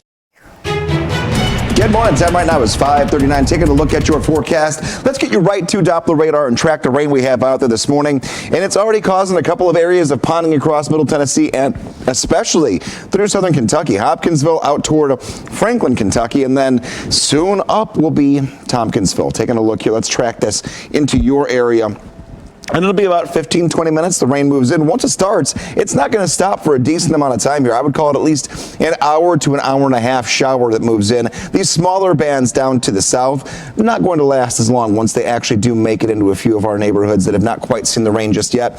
Lebanon, you're up almost momentarily. The rain starting as we speak. Watertown about 17 minutes. Jolton, we've cleared out a little bit here. Hendersonville, same story. And Nashville, a little break in the rain. Little break, though, because take a look off to the west. We have more showers that are moving in. How do you pick out the heavier rainfall? Very easy. You look for the areas that have the yellows, the oranges, and the reds. Those are the pockets of heavier rainfall. One thing, though, that we're looking at, we're not dealing with anything when it comes to lightning strikes. That's at least good news for us here this morning. No thunder, no lightning, just steady light to moderate rainfall that could lead to flooding. That's why we're in a code red weather alert. Clear traffic out there. All right, everybody, clear traffic out there this morning. Let's get you to I-40. This is at I-40 at Fester's Lane there on the east side as you make that drive in. We're doing okay. Traffic is moving, but moving a little bit slow. Things are slowing down because of the rain, no question about it. We're also following our first accident of the morning. This is going to be on I-65 and Highway 96. This is down in the Franklin area. You can see one lane shut down, and it is going to cause a little bit of drag as you make that drive in from places like Spring Hill this morning. So please be advised about that. You want to take Highway 31 as the best way to steer clear. We'll give you drive times on this coming up in a few. Justin, thank you. At 5:41 right now, Operation Crime and Justice new this morning from Smoky Bar News. Metro Nashville police confirm a 91-year-old woman was robbed by two masked men armed, perhaps with guns, but the exact weapons have not been exposed yet. But this happened at the Truist Bank in Jolton. The victim telling police that she was walking back to her car after making a transaction, and that's when whoever is responsible came up to her. Police say she managed to run away, but the men, they chased her. They pushed her down to the ground before taking all of her money. So scary. Again, 91 years old, this victim. They got in a car and took off. We understand, according to Metro Police, they're still investigating this morning. If you have any information, though, maybe you were at the Truist Bank there in Jolton. This is right on the main stretch, kind of near there's a Taco Bell and a Dollar General and a Dairy Queen in that area. If you saw anything suspicious, please call Metro PD. We're also getting more updates about a country star in trouble with the law. We're going to explain what led up to that musician's arrest. The Supreme Court deals Texas a setback as it tries to stop the flow of illegal migrants crossing into the United States. I'm Dana Marie McNichol in Eagle Pass. We have details coming up. When your door is open.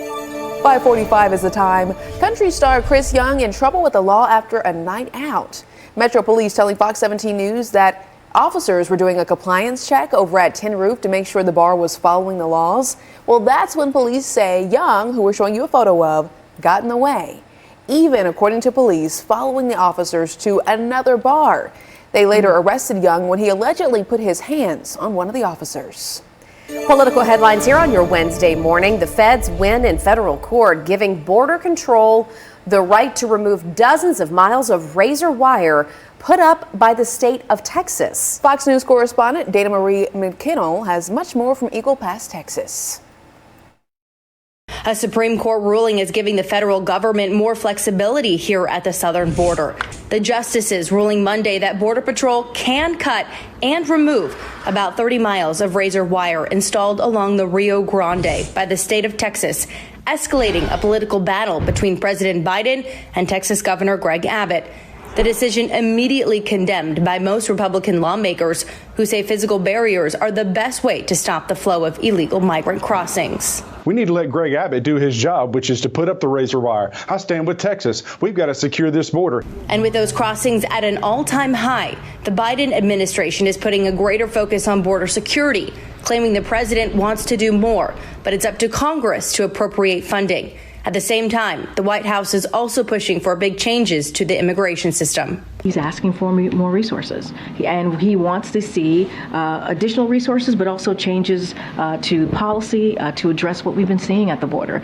Lawmakers on both sides of the aisle say they're close to a deal on a new bill that would include significant funds for border security, but it would also increase the number of migrants allowed to cross legally, a sticking point for some Republicans. I'm not for just having 1.8 million people come across the border. I think there are national security problems with that. Governor Greg Abbott and Texas Attorney General Ken Paxton say they will continue to fight in court to keep that razor wire up. In Eagle Pass, Dana Marie McNichol, Fox News. All right, we're going to check in now for our Code Red weather alert because the red lights are back on once again. Yeah, they are, but not what we had last week. So we're not talking about dangerous cold. Ball of yarn here. No snow, none of that. We have we low-key have an actual fan set up in here because it's actually warm for once. And can I also say, it's beautiful. I stepped out yesterday to go for a walk. It was really hot in comparison to last week. I was like, whoa. Yeah, it felt like 70 degrees warmer yesterday than it did a week ago. I mean, even though it's only 60s, that's a real big swing here. And we definitely are working through a lot of things here, including trying to make our technology work. Taking a look here. There we are. Technology. Gotta love it. Here we are. What are we watching? We are code red. I do not want to take it lightly when it comes to how much rain we're going to see, but this is going to be a slow progression of rain that comes down and could lead to some flooding by the end of tomorrow. Flood watch in effect for almost everywhere south of I-40 from noon today until 6 p.m. tomorrow. We have to watch out for areas of standing water. Already seeing some ponding on the sides of some roadways here this morning, and we're just getting started. 2 to 4 more inches of rain are likely. Avoid standing water at all costs. If you can't see the ground, you're not walking through it. If you can't see the ground, you're not driving through it. Just find a different road to take, or just don't go down that direction in general. If you are in a place that is prone for flooding, know that you have the best chance for some standing water because the ground has been so cold that a lot of this water is not having the time to absorb into the ground until that temperature gets a little bit warmer. 62 later on this afternoon, 64 degrees tomorrow. Nighttime temperatures will be in the 40s and 50s. No sub-freezing, so no temperatures colder than 32 degrees at any point in the 7-day forecast.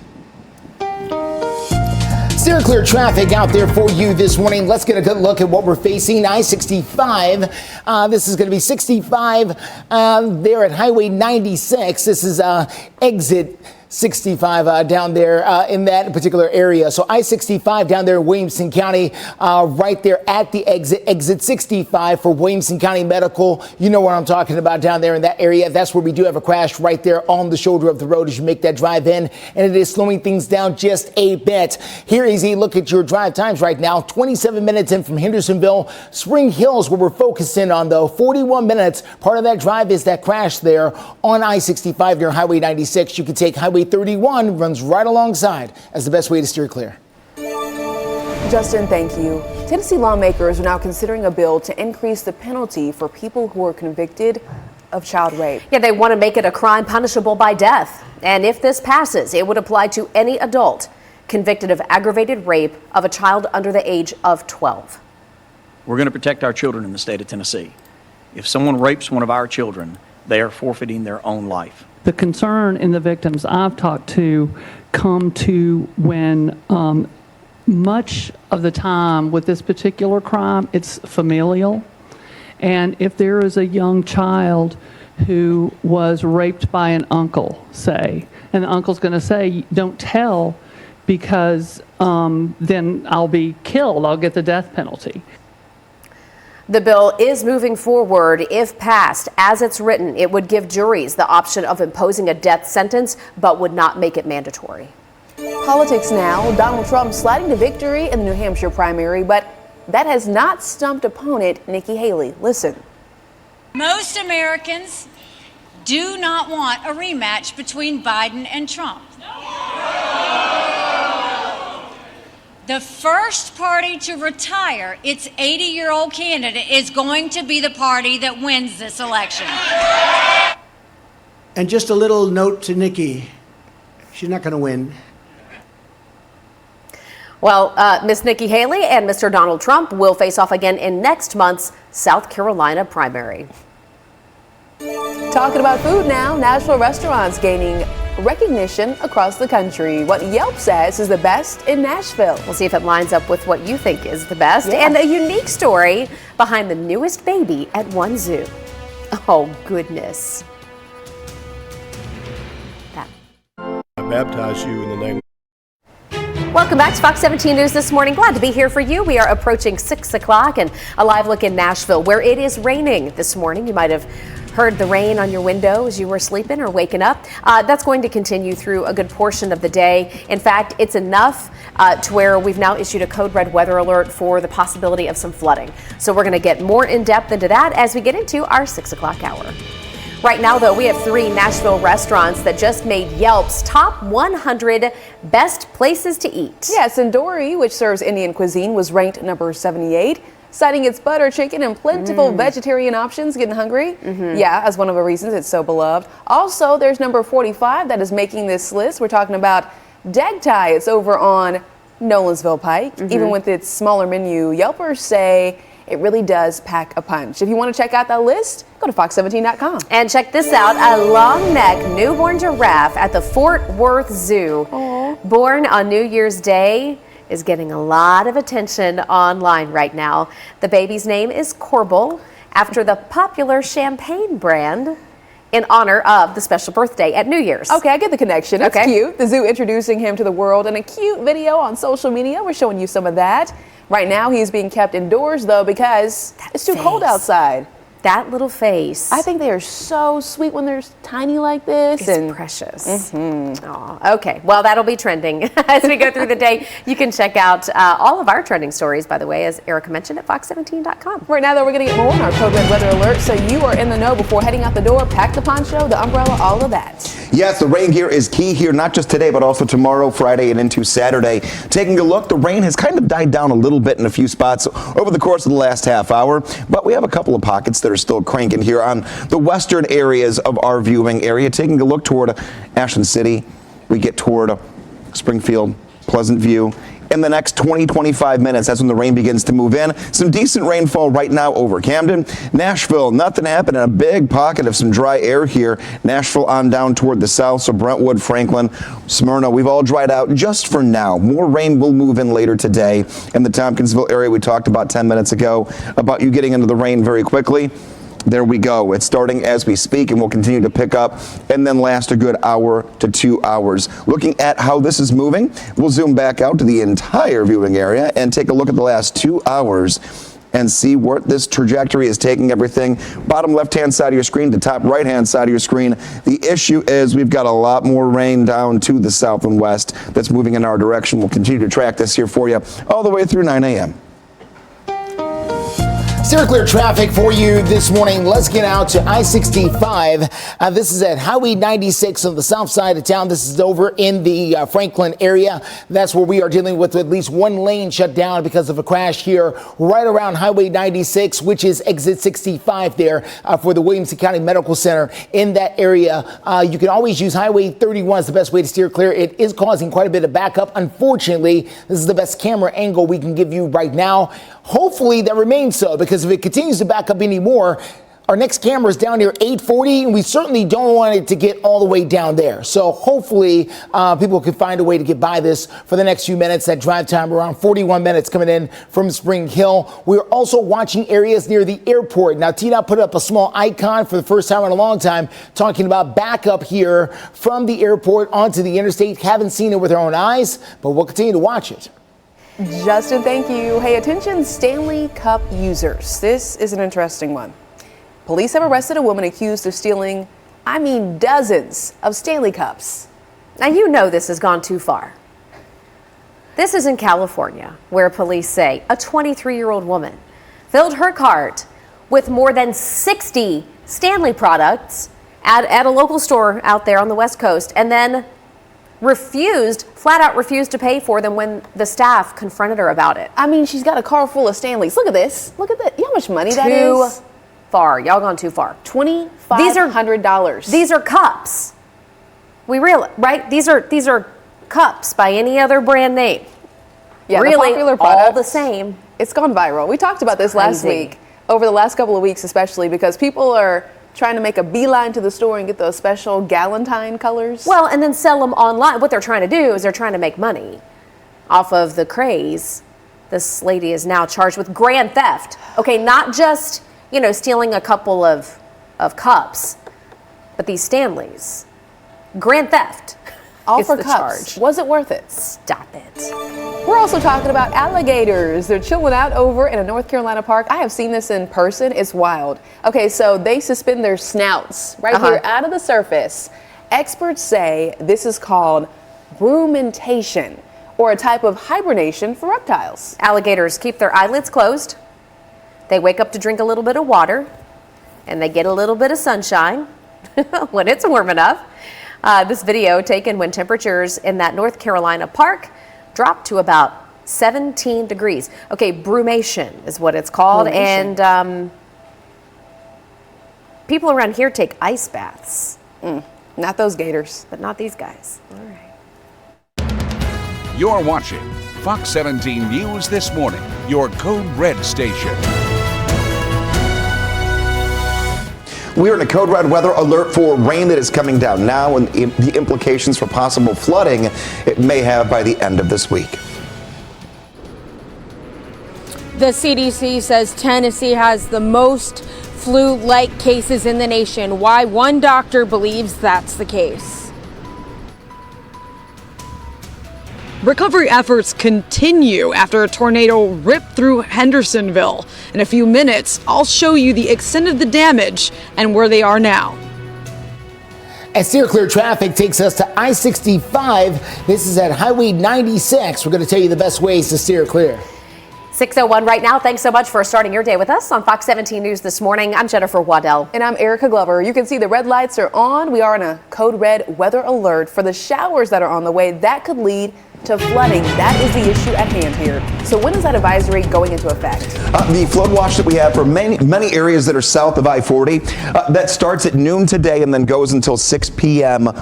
tomorrow. So really the rain just starting to come down, not causing too many big issues yet. But as it continues to come down on these waves that we're going to see, we're going to add about 4 inches of rainfall to the rain gauge by the end of tomorrow. And that is enough with the snow melt we've had to give us some areas that could be very hard to navigate in the coming 2 days. 56 degrees at 7 o'clock, 58 at 9 o'clock, and then 59 at 10. Warm morning, a little bit breezy. Rain, though, going to be on and off throughout this morning and toward the afternoon. We'll take a look at Doppler radar and track what is out there for right now and look at future track and plan ahead for the rest of today and tomorrow coming up in just a few minutes. Steer clear traffic out there for you this morning. Let's get you started here. I-65, this is at Highway 96 down there in the Franklin area, Williamson County. As you can see, traffic is moving down there. We're doing okay. However, we do have a crash right here on the shoulder of the road as you make your way into town. So heads up on that. This is right along Highway 96 or Murfreesboro Road down there in the Williamson County area. The same exit you would use for the Williamson County Medical Center. That's where this crash is right now. The drive time around 43 minutes in from Spring Hill. From Franklin, Kentucky, we've got a different situation going on. Road work slowing you down from up there. I'll tell you more about that coming up in a few.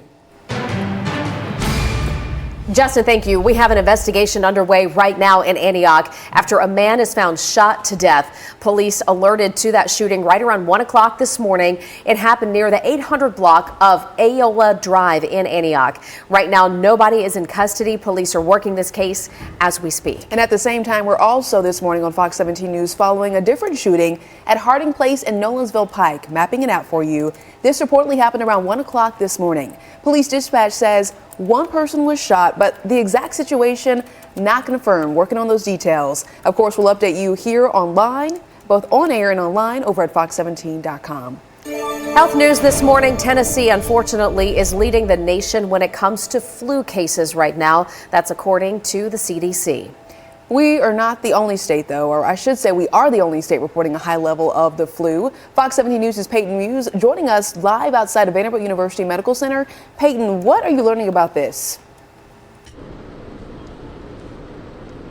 Well, Erica and Jen, I think we know a lot of people who are not feeling too well right now, and the CDC says that those flu-like symptoms include coughing, a fever, and a sore throat, and you don't want to end up here because we're live right now at Vanderbilt University Medical Center, and we're going to pull up this map from the CDC. So the CDC has 6 levels of flu activity. Green to yellow means minimal to moderate. Orange is moderate to high levels of flu. Red to purple is high to very high. And Tennessee is the only state that sits at very high, that purple color that you can see on the screen right there. And Dr. Schaffner is a professor at Vandy and also an infectious disease expert. He's going to tell us why he believes that Tennessee sits at the highest when it comes to flu right now.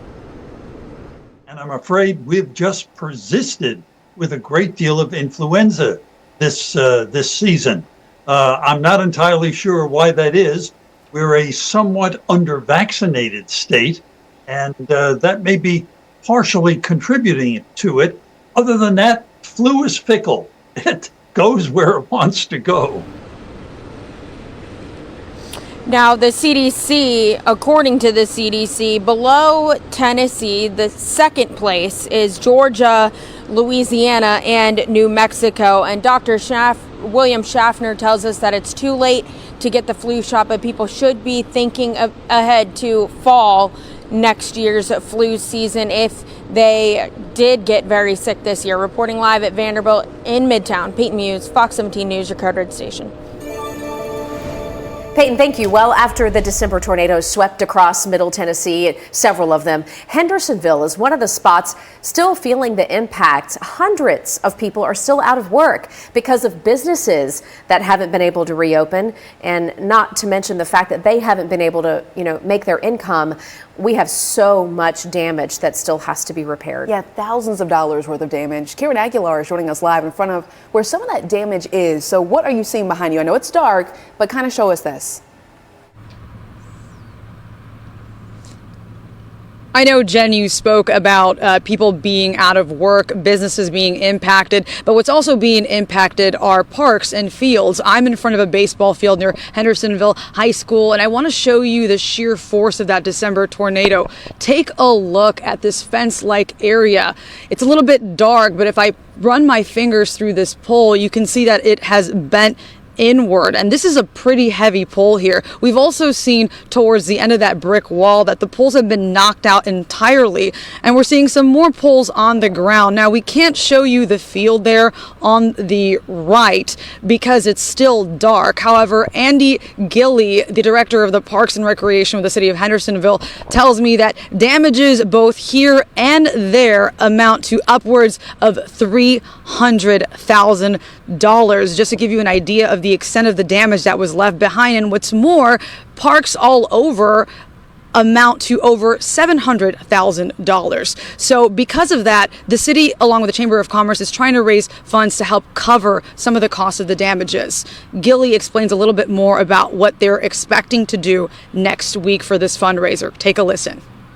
The Chamber and our staff have worked, and we've got people coming like the Isaacs, Jesse Keith Whitley, Struggle Jennings, Twitty and Lynn, Rockland Road and Chris Golden. Those are all names you might recognize because their families have been in the music industry for years, and they've lived in our city, and now they're giving back, and we really appreciate it. Gilly is hoping that folks come out to the Premier Center at 6:30 p.m. next Tuesday for that fundraiser concert to hopefully try to cover some of the costs of these damages. Reporting live in Hendersonville, Karen Aguilar, Fox 17 News, your Code Red station. Karen, thank you. TDOT requesting $3 million. We're going to explain after the break why they say that hefty ask is necessary. Stay with us. The big game trivia starts Monday.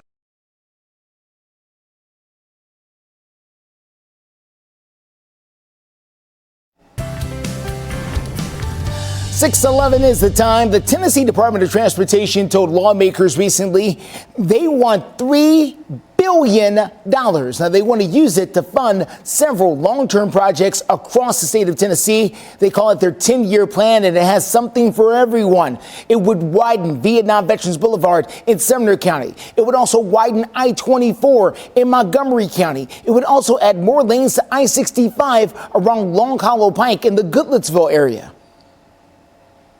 As we think about $30 billion need, $3 billion is a huge advance and surge of funding to help us get more projects done.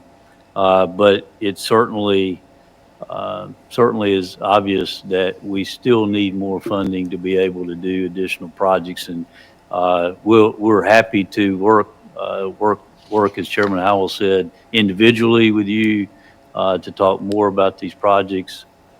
Now, you may have just heard the commissioner say they've got $30 billion worth of needs, but they're only asking for $3 billion right now over the next 10 years. Now, in total, there would be 46 projects that would be funded, but even if state lawmakers did grant the money, it would take several years just for work to get started. A quick check of your forecast. We are on a code red weather alert for rain coming down now, and then additional rounds of some rain here for the rest of today into tonight and tomorrow. Some 2 to 4 inches of additional rainfall are possible. A flood watch is in effect for all of our counties south of I-40 starting at noon today until 6 p.m. tomorrow. Localized flooding is possible. No severe weather. However, a rumble or two of thunder cannot be ruled out later today and also into tomorrow. Steer clear traffic out there for you this morning. Quick look on the south side of town. This is going to be I-65, very close to the Highway 96 Murfreesboro Road area. This is down there in Franklin, right at exit 65. You want to take Highway 31 as your best way to steer clear for now. Here's a quick look at your drive times as you get out and about. 43 minutes in from Spring Hill, where you're going to run across that crash. Still a slowdown coming in from Franklin, Kentucky, as they've got emergency road work going on in Robertson County. Well, coming up in Operation Crime and Justice, the series of events that sparked a high-speed chase through the streets of Hendersonville. And an unfortunate side effect of the cold weather. We're going to tell you about the injuries as a result of slipping and falling. I did it twice. All right. But I did not go to the ER. A lot of other people did. We'll be right back.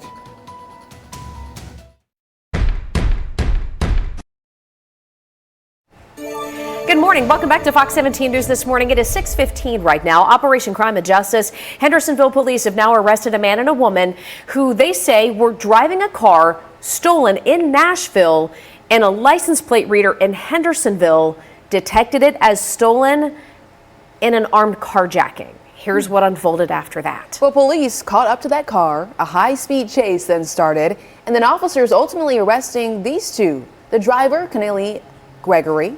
They say she rammed into police cars during the chase, so this was serious. The passenger, then Brandon Hills, was also arrested.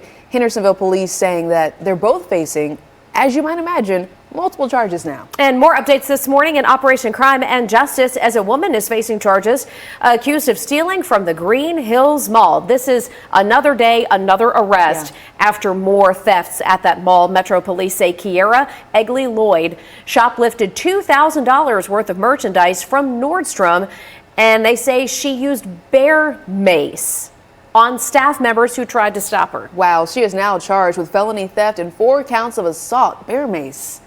Not good. In international headlines, a large gas explosion killing at least 6 people in Mongolia. Video shows a large blast. Look at this from a truck carrying 60 tons of liquefied natural gas. This video is just whoa. Goodness gracious. Emergency crews say 6 people, including 3 firefighters, all died in this blast, 11 others injured. Mongolia's emergency management office saying more than 600 firefighters and 100 different engines ended up finally putting out that fire. We told you last week, just watch your step, okay? When you're out on that snow, it gets all slick out there. Yeah. There are more outdoor falls related to emergency visits among older adults this season than any other time of the year. We were all slipping and sliding over the last week. Now, according to a study just published by the National Institute of Health, when it gets this cold and we've got, precipitation that freezes, of course, the risk goes up for injuries. Mandy Gaither with more on how to avoid it as we get more winter weather. You remember, I know it feels like spring, winter's not over. The icy sidewalks, the snow-filled driveways, the weather this time of year can take a toll on your body. When you're clearing off snow, your lower back takes a lot of that pressure. Emergency and sports medicine Dr. Mark Conroy with the Ohio State's Wexner Medical Center says to prepare your body before you clear off what winter brings. The number one thing I recommend to people is they have to warm up. You go out and it's 30 degrees or less outside. Your body's not accustomed to that temperature. Often it can be a big shock. Conroy says to stretch and loosen up the body before going out. If you're shoveling snow, he says to push it, don't lift it. That can strain your back. Give your body a break. Don't try to do it all at once. Make sure you have the proper equipment. Conroy says a shovel with a bend in the handle can take some pressure off your lower back. Vary your movement so your body doesn't do the same thing over and over, and make sure your body is in the right position. Feet should be about shoulder width apart. You should be bending at the knees as opposed to bending at your back. trying to keep your back straight. And be extra vigilant where you're walking outside. Watch for ice and slippery patches. Falls can happen easily and wreak havoc on your body. There's a lot of musculoskeletal injuries involved with falling, such as sprains, contusions, and fractures. For Health Minute, I'm Mandy Gaither. Well, thankfully, we did not have to deal with any kind of slipping and sliding in some parts, I should say. I'm hoping that all the ice should be gone, right? Snow and all of that? Oh, this is a thing of the past by the end of the week. There are still some little areas here and there that will continue to melt, but no additional snow or ice. Speaking of the snow, I have a question for you, Greg. Okay. I realize I'm putting you on the spot here, but I have confidence in you. Even if we don't answer it now, maybe in another weather hit. Okay. Was I seeing steam yesterday hanging above the snow?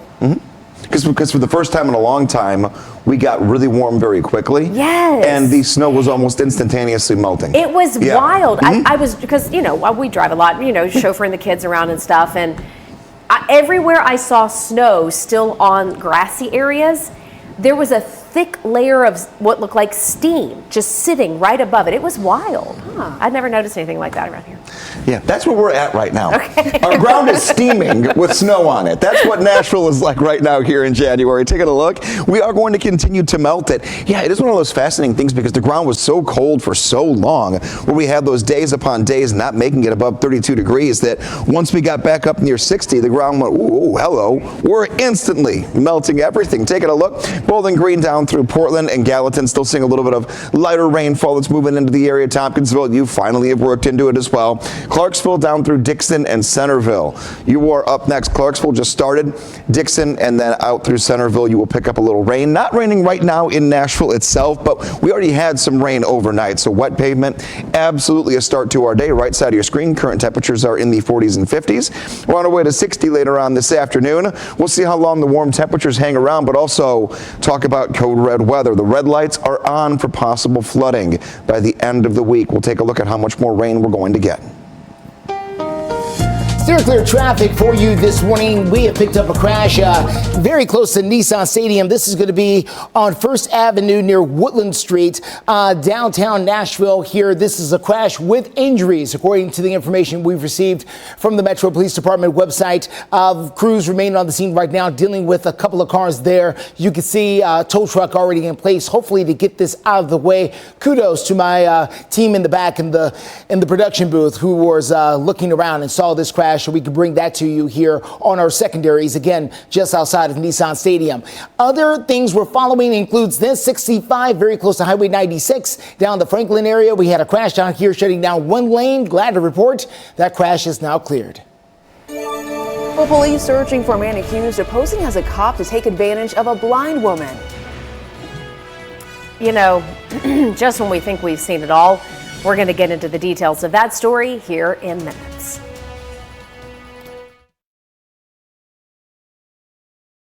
Toughness, strength. Welcome back to Fox 17 News this morning. Time right now is 6:24. I hope you're having a good start to your Wednesday. We got the bus stop forecast. Everybody back in school now, and the snow's melted away, so here we go. Very mild, almost muggy start because we do have the rain. 56 degrees by 7 o'clock. Going to warm up to 58 by the time the kids are firmly planted in school this morning by 9 a.m. So looking good here. Just make sure you remember the rain jacket, the umbrella, and maybe the rain boots to start the day. Steer clear traffic out there for you this morning, 625. Quick look here at Woodland Street along First Street, not First Avenue, because I know there's a difference, believe me. But this is First Street here over in the East Nashville area, just outside of Nissan Stadium. We do have a crash here with injuries. Metro Police on the scene there. Looks like the tow truck may already be there as well to get that crash cleared out of there. So we should be okay. They do have lanes open there as well, so you can't get by. Other things we're watching, and that is the traffic flow coming in from the north side, 65 at Trinity Lane. Looks like we're doing all right, but when the rain's coming down like this, the next accident is literally just around the corner. So don't be a victim. Slow down out there. We'll continue to keep you up to date. Right now, Murfreesboro police are looking for the man that you see on your screen right here.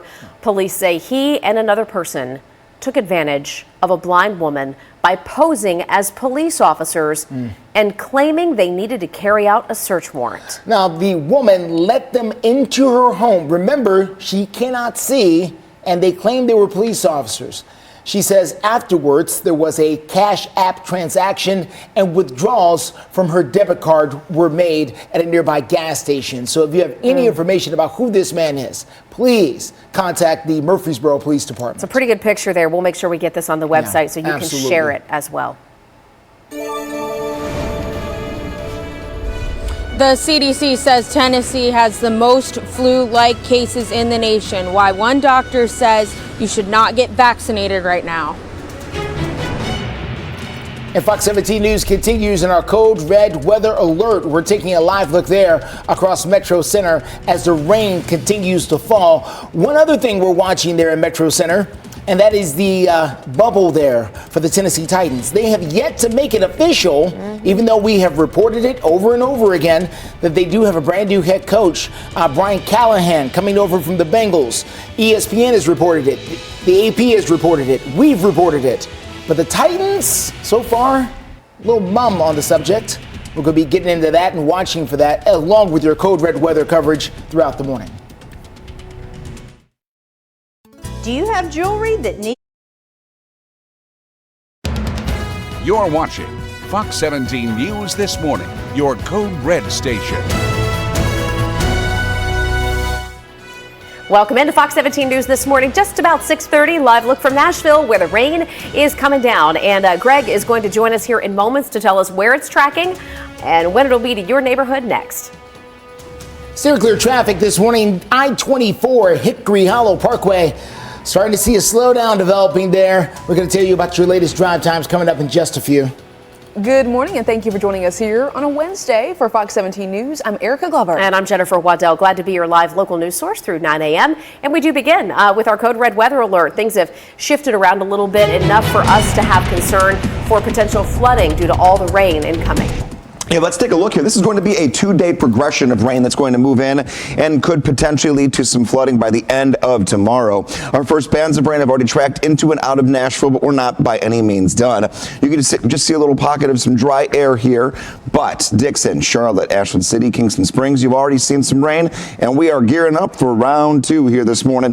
Taking a look, 15, 20 minutes, that's when it moves into your backyard, and then about an hour from now, this will move into the Nashville area. It is going toward the north and the east. You can take a look here, going to the top right-hand side of your screen. That's where everything has been moving. Here's the last 2 hours or so. We'll go back that far and zoom out and let you take a look at what has been happening and progressing overnight as you're waking up with us here.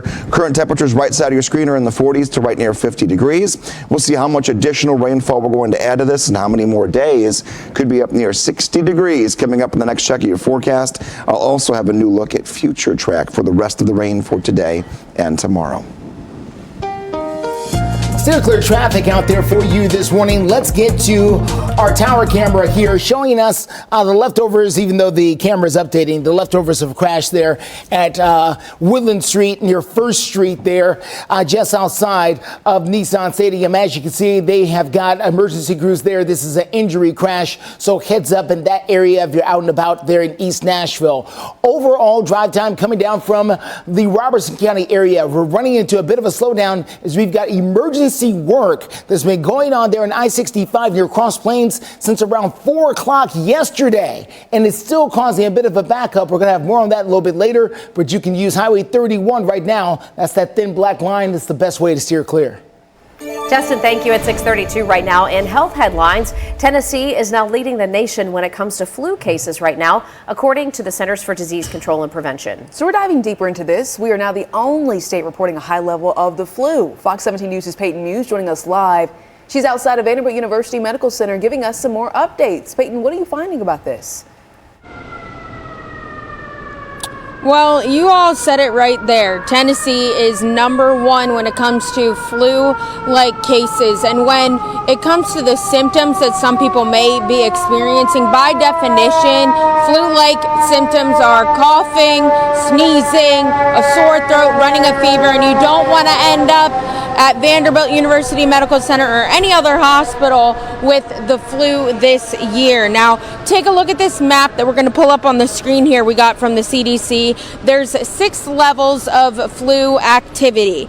At green and yellow, that's minimal to moderate. Orange is moderate to high. And red to purple is high to very high. Tennessee is the only state on this map that sits at very high. You can see it's a dark purple right there. Now, Dr. William Schaffner with Vanderbilt University tells us the flu strain that we're seeing this year is covered in the vaccine. This vaccine will help keep you out of the hospital if you should get infected. So it's kind of late to get vaccinated this year, but think about it already for next fall. Let's all get vaccinated when the time comes, September, October, at that time of the year. Now, according to the CDC, the most impacted by the flu this year in terms of hospitalizations are adults 65 and over, or 65 and older. And as far as why Tennessee is seeing the most flu cases like this, Dr. Schaffner can't exactly put a finger on it, but he says Tennessee is somewhat under-vaccinated compared to other parts of the nation. Reporting live in Midtown, Peyton Muse, Fox 17 News, your Code Red station. Thank you very much, Peyton. 6:34 now, and more than $700,000 worth of repairs for damages from the December tornadoes still remain in Hendersonville, and that is according to the director of Parks and Rec there. We have Fox 17 News' Karen Aguilar, who is in one of the areas hardest hit this morning, showing us that damage. It's been more than a month since a December tornado ripped through Hendersonville, and I want to show you the extent of the damage. It's not just a chipped wall here, but it is also showing you the sheer strength of that tornado. Take a look at this fence-like area. You can see that the poles are bent inwards just from the strength of the tornado. Now, we can't show you the damage of that field to my left because it's dark, but what I can tell you is that Andy Gilley, the director of Parks and Recreation with the city of Hendersonville, tells me that the damages both there and here are amounting to upwards of $300,000. But that's not all. Take a look at your screen. That's some of the damage that we've seen after the tornado hit Hendersonville. We've seen torn down bleachers, deep-rooted trees fallen heavily on the ground, among other things. Those damages amounting to upwards of $700,000. So Gilley tells me that the city, along with the Chamber of Commerce, is having a fundraiser concert next Tuesday to try to alleviate some of those costs. Take a listen to what it's going to entail. I mean, just in our parks alone, we're dealing with over $700,000 worth of damages. Insurance will cover some of that. Some of that insurance will not cover for all the businesses up along Main Street, where the tornado kind of came right through the middle of town. The fundraising concert will be held at the Premier Center on Tuesday next week at 6:30 in the evening, and it's going to be called Hendersonville Rising. Reporting in Hendersonville, Karen Aguilar, Fox 17 News, your Code Red station. Karen, thank you. 6:36 is the time, and right now we're showing you another live look of Metro Center in Nashville, reminding you of our Code Red weather alert. Today's the day that you certainly want to take that umbrella with you, and if you're heading out to the bus stop, just know you could see similar issues throughout the rest of this week. Your full forecast after the break. Treatment for your chronic migraine. 6:39 your time, and taking a look here at the forecast going forward. We are in a Code Red weather alert mode for band after band of rain that will move in today and then into tonight and tomorrow, that could end up leaving us with some standing water and some flooding by the end of the week. Here is Lower Broadway, where they're still doing a little bit of construction here and there. We have the wet pavement from some rain that moved in overnight. We're dry downtown for now, but we're not done when it comes down to rainfall a little bit later on today. So we've not added a whole lot to the bucket. How much more do we get? 1 to 2 inches of rainfall today, 1 to 2 inches of rainfall tonight into tomorrow, for a grand total of near 4 additional inches of rainfall, plus the snowmelt could lead to localized flooding that has put us into this Fox 17 Code Red weather alert. Now, this is not going to be for any additional snow or ice or cold temperatures. 62 degrees later on this afternoon, 64 tomorrow, 60 on Friday, and nighttime temperatures looking really good. We'll be in the upper 50s overnight tonight, and then we'll slide back into the 40s, leading us into the weekend. The weekend is when we do get a little bit cooler. Our temperatures will dip slightly back into the 40s for Sunday into Monday, and by the beginning of next week, we'll begin to dry out and see a lot of that standing water that does develop later this week finally recede by the end of the weekend. Steer clear traffic for you this morning at 640. Quick look out there at I-24. This is in the Laverne area there, just off of Walden Road. Things starting to bunch up, and we are seeing that normal, what I call normal anyway, drive time coming in from Rutherford County. So here we are at 640, and yeah, the drive time already well over an hour there coming in from Murfreesboro. Franklin, Kentucky, listen, heads up, you guys got the double whammy up there. There's construction in Robertson County that's slowing you down, emergency road work going on, but then once you get into I-65, you've got the normal flow. So the drive time from Franklin, Kentucky to Nashville is almost double what it normally would be right now. So heads up on that. And we've got, by the way, a crew headed up there to check that out. So we'll get some live reports coming up in our 7 and 8 o'clock hours. Right now, the Tennessee Bureau of Investigation says a body is found in a car in Ashland City yesterday, and now they are on the case. Yeah, agents were called out to the 17th block of Bear Wallow Road out there. They say that the person found dead inside the car was the driver of that car. Right now, no word on the cause of death, but we're going to continue to look for updates on this developing story. As we learn more, we'll bring that to you. Well, up next, a country music star in trouble with the law. We're going to tell you what led up to the musician's arrest. And, you know, sometimes there are risks associated with staying warm inside during the winter. We'll tell you what to watch out for as you're heating your home to keep you and your family safe. Say big on Hi. Welcome back to Fox 17 News this morning. 6:44 is your time. Hope your day is off to a good start. We got a lot of folks down on Lower Broadway right now. Look to be part of construction crews working down near Bridgestone Arena. Rainy start to the day, so they're out there battling the weather. And I know the rest of us will be too throughout the day, so just make sure you're prepared. Throw that umbrella in the car before you leave. Give the kids maybe some rain boots or a little jacket before they head out. It's warm, though. You don't need to bundle up before you head out, so that's the good news. Stay with us. We're going to get a track on the rain for today and the rest of the week in minutes. And we'd love to hear from you on a Twitter poll that we've got going right now. This is one of the impacts that so many of us have seen as a result of that winter storm. How's the trash situation where you live? Have you had your trash picked up during all this winter weather? Are you behind in schedule and everything's piling up? Well, that is the story for a lot of folks. In fact, look at this. Almost 71% of you are telling us no. You have not had your trash picked up during the winter weather. 278 votes now. This is open and live. If you go to twitter.com, search Fox Nashville, and you'll find this poll right there. Fox 17 News also following international headlines this Wednesday morning. Russia's military is now accusing Ukraine of shooting down a plane carrying dozens of people, including Ukrainian prisoners of war. Now, video of the crash right here, shared on social media, does show the plane falling from the sky and then a massive ball of fire right there erupting where it hit the ground. Now, Russian officials say all 74 people on board were killed, including 65 Ukrainian prisoners of war. Ukraine's coordination headquarters for the treatment of prisoners of war said they're looking into this crash, but not providing, as of right now, any further updates. Coming back here to Nashville, country star Chris Young in trouble with the law after a night out. Metro Police say officers were doing a check at Tin Roof, that's one of our local bars, to make sure the bar was in compliance with certain rules and laws. Well, that's when police say Chris Young got in the way and then followed officers to another bar.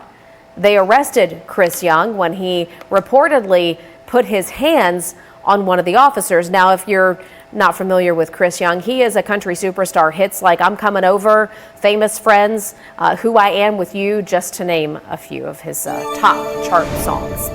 6:46 right now as the bitter cold of winter is going to settle in. I know we're in a little bit of a warm streak right now, but we're going to be cranking the heat up again soon enough. And health experts say as we get into these cold months, of January, February, sometimes even into March, that can increase the risk of carbon monoxide poisoning.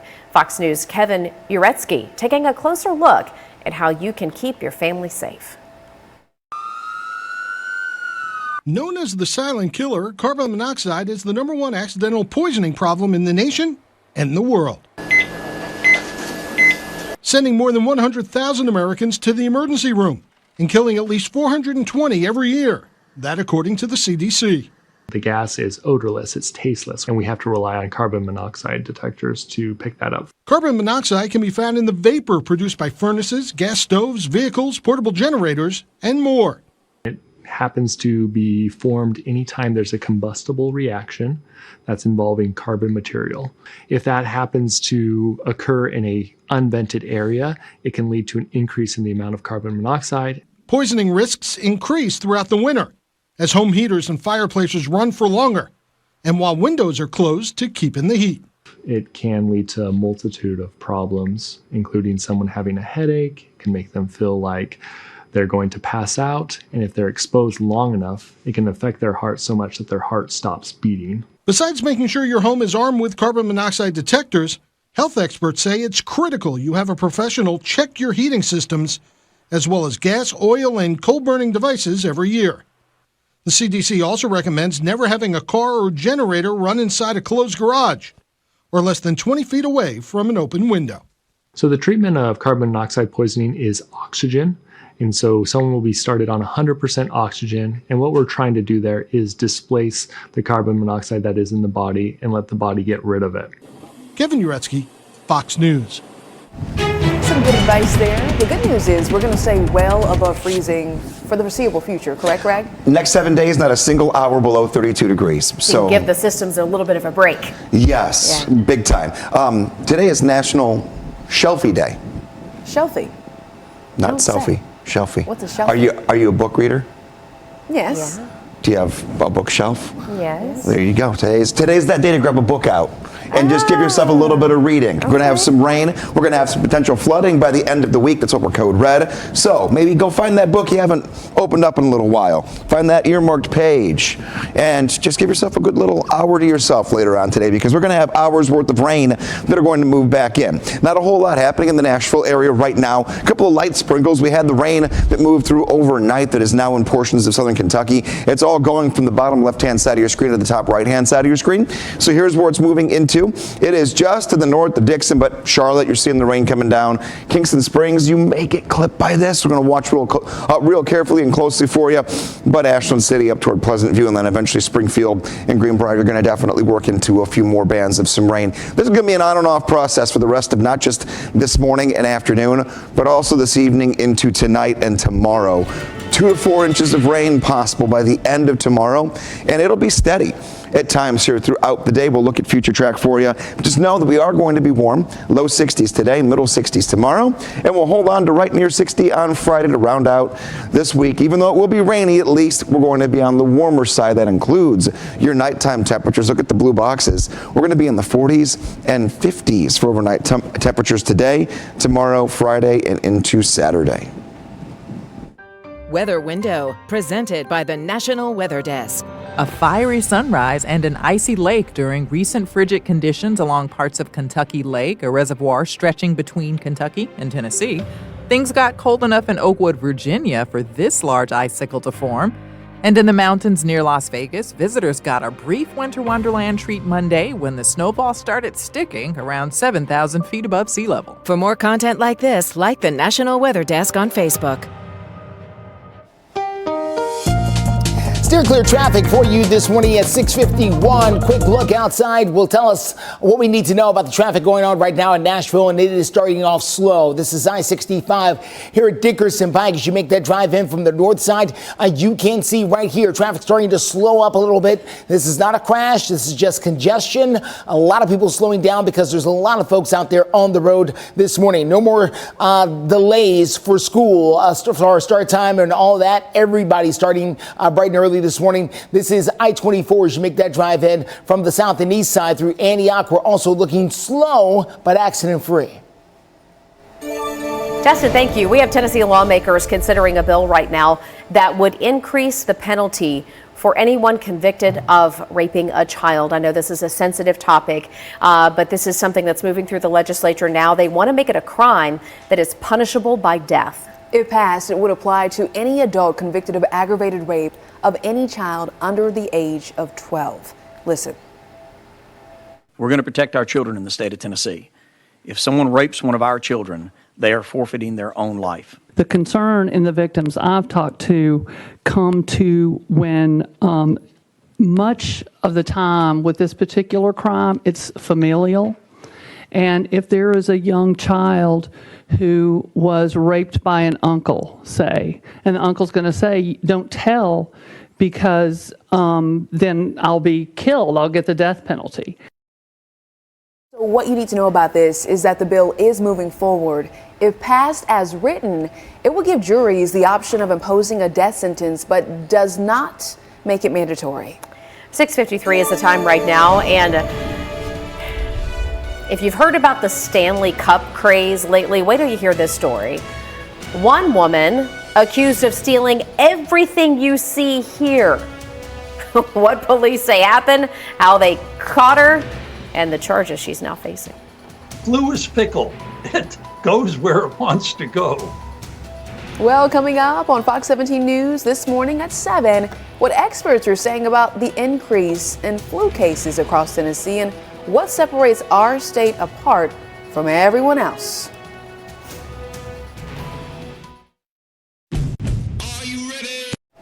Welcome back. 6:55 is the time. We're talking about a Stanley Cup situation, and we're not talking about hockey. No, not at all. No, it's, the cup that you could put your coffee or your ice water in. It's just a cup. But because of the virality, I guess you could say, of Stanley Cups right now, well, people are doing crazy things, trying to make money off of them. Case in point, Roseville, California, where police say a 23-year-old woman filled her cart with more than 60 Stanley products at a local store and then refused to pay for them when the staff confronted her about it. Now, if you figure each Stanley item is minimum $40, and she took 60, according to police. The value here, more than $2,500. Oh my goodness. And I mean, look at it. It's all stacked up in the car. They had the proof. When I see these photos, I have to think, did you really honestly believe you're going to get away with this? People are crazy, man. Yeah. It's a cup. Anyhow, the woman is now charged with grand theft because of the value of all those Stanley Cups. Just bizarre. Don't do it. There are 3 national restaurants making Yelp's top 100 places to eat, so we're listing it out for you, including Sendor, which does serve Indian cuisine, ranked 78. And then they cited their buttered chicken and their vegetarian options as one of the reasons that it's just loved by a lot of folks in our community. All right, number 45 on the Yelp list out of the best 100 in the country. Number 45, Deg Thai on Nolensville Pike. They have a pretty small menu, but people on Yelp say this little spot packs a punch. And we also have Tutti di Gallo, or Gio rather, coming in at number 31. Reviewers raving about their pizza and authenticity. Say, if you check out any of these places, let us know. I'm hungry now. So many good spots to get food around here. It's making me hungry. Greg, what do you say? Breakfast burritos from Farmers Market. Top notch each and every single time. One of the little hidden gems. If you go to the farmer's market, oh my gosh, please try the breakfast burritos or get the tacos in the afternoon. You will not be let down. Taking a look here. I love how much of a food city we are. Taking a look at future track. Moving in with more rainfall throughout the rest of this morning and toward the afternoon. We've got light to moderate rainfall that will overspread the radar and be consistent and steady throughout the day, putting down 1 to 2 inches of rain today. That will continue tonight into tomorrow. Flood watch in effect for our southern tier of counties here from noon until 6 p.m. Would not be surprised if a few more might even be added to that flood watch going into the afternoon and evening.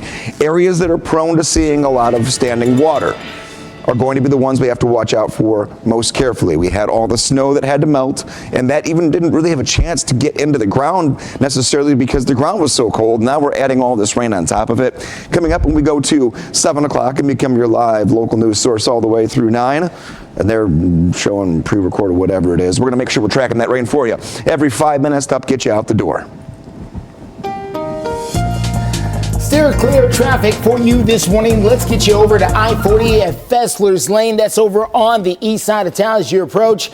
People, of course, trying to make that crucial decision about whether or not they want to go left or right. And that always slows things up a little bit here as you make that drive in. So heads up there, but nothing out of the ordinary. The rain is coming and going, and it can cause some problems, but not deep ones, at least now on the interstate so far. The issue we do have coming down from Franklin, Kentucky is emergency road work. 76 minutes on that drive total right now. You use Highway 31 right there. It's the best way to steer clear.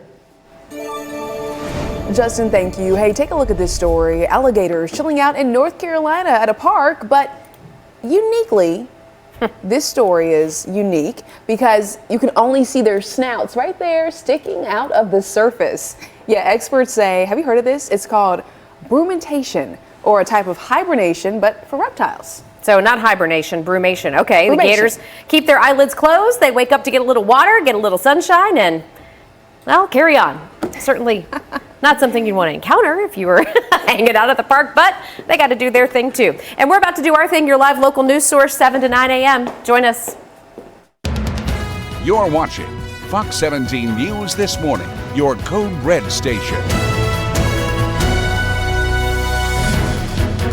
A big thaw and heavy rain could lead to flooding this week for parts of Middle Tennessee and southern Kentucky.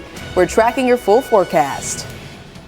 Right now, steer clear traffic, a bit of a backup in some of our morning commute areas. We're going to show you those, get you around them, and steer clear traffic. And we do want to thank you for waking up with us here on a Wednesday morning for Fox 17 News. Got the whole gang here. I'm Erica Glover. And I'm Jennifer Waddell. Yeah, we are joining with Greg Bobus, our meteorologist, in this Code Red weather alert, talking about the concerns that we're going to see going through the next couple of days. Last week was Code Red for cold, snow, all of that. Now it's possible flooding. We've just gone from one extreme to the other. Very warm. A flood watch is issued, though, for us from noon today until 6 p.m. for a good chunk of the viewing area. So we want to just dive on in and take a look at that later. Let's do it. Let's get the track in here and see what we have here at 7 o'clock this morning. Here is the look at the current radar picture. Not a whole lot happening in Nashville. I've got a line drawn from the next decent band of rain that is really about 70 miles away from Nashville. There'll be a few light little encounters of a few sprinkles, but for the most part, we're not going to see all that much. This is what the last 2 hours have given to us. And look at the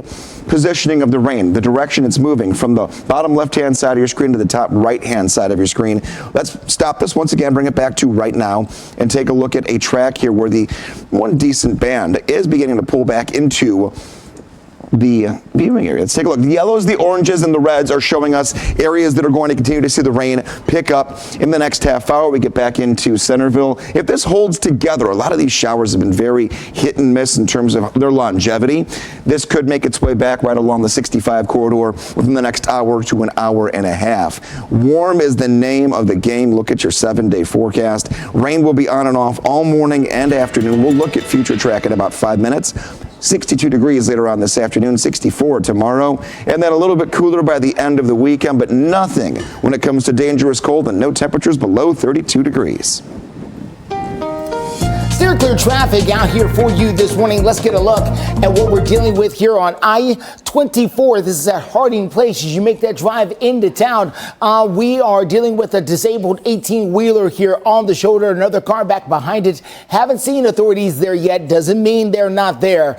Just means they're off camera here. But this is going to cause a bit of a slowdown as you make that drive in from Murfreesboro. We're talking about around an hour to an hour and 10 minutes right now coming in on I-24. So heads up on that. You can take Murfreesboro Pike. It's a good way to steer clear. Okay, good morning, Sumner County. And it's not so good if you're on Vietnam Veterans Boulevard trying to make that drive in around New Shackle Island here. It seems we've got a crash. I've not been able to find it yet. But anytime we get patterns like this, it would suggest there is a crash out there in Sumner County.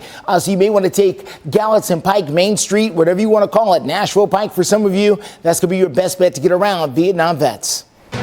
Justin, thank you. We're also following breaking news here on Fox 17, talking about a homicide investigation that is underway over in Antioch after a man was found shot to death. We first told you as this breaking news story earlier this newscast around 4 a.m. Police say they were alerted around 1 o'clock. The shooting happening near the 800 block of Aola Drive in Antioch. Right now, there is no one in custody, so we're trying to get some more updates making those calls. And we're also following a shooting that happened at Harding Place and Nolensville Pike. We've mapped it out here for you. Police dispatch telling us that one person got shot, but the exact situation not yet confirmed. In other words, what led up to it and what's the result? Are they looking for anybody right now? We'll keep you updated as we ask those questions and work to get you some answers. What we really are seeing right now is a lot of drywall damage.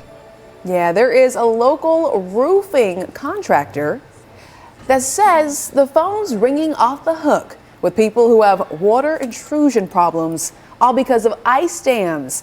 That is where water in your gutters freezes, causing water to back up under your shingles and over your overflowing into your house. Big issue. It is. You know, we talked about this the other day. We actually experienced this at our home several years ago, back in 2016. Ostermiller Roofing telling Fox 17 News that most of the damage from these ice dams will impact the inside of your home, and it's typically in the form of a leak that comes on the inside and then damages your drywall. It'll cause, for example, the paint on your walls to bubble up.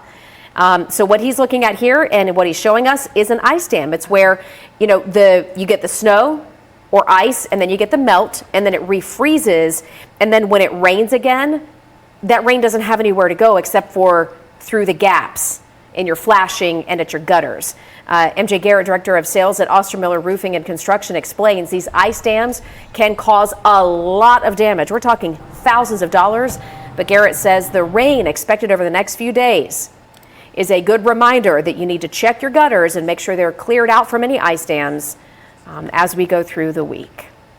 The majority of the damage is found on the inside of the house. If you look up at your ceiling and you see any wet rings coming around it, then more than likely, if it's fresh, it's been caused by an ice dam.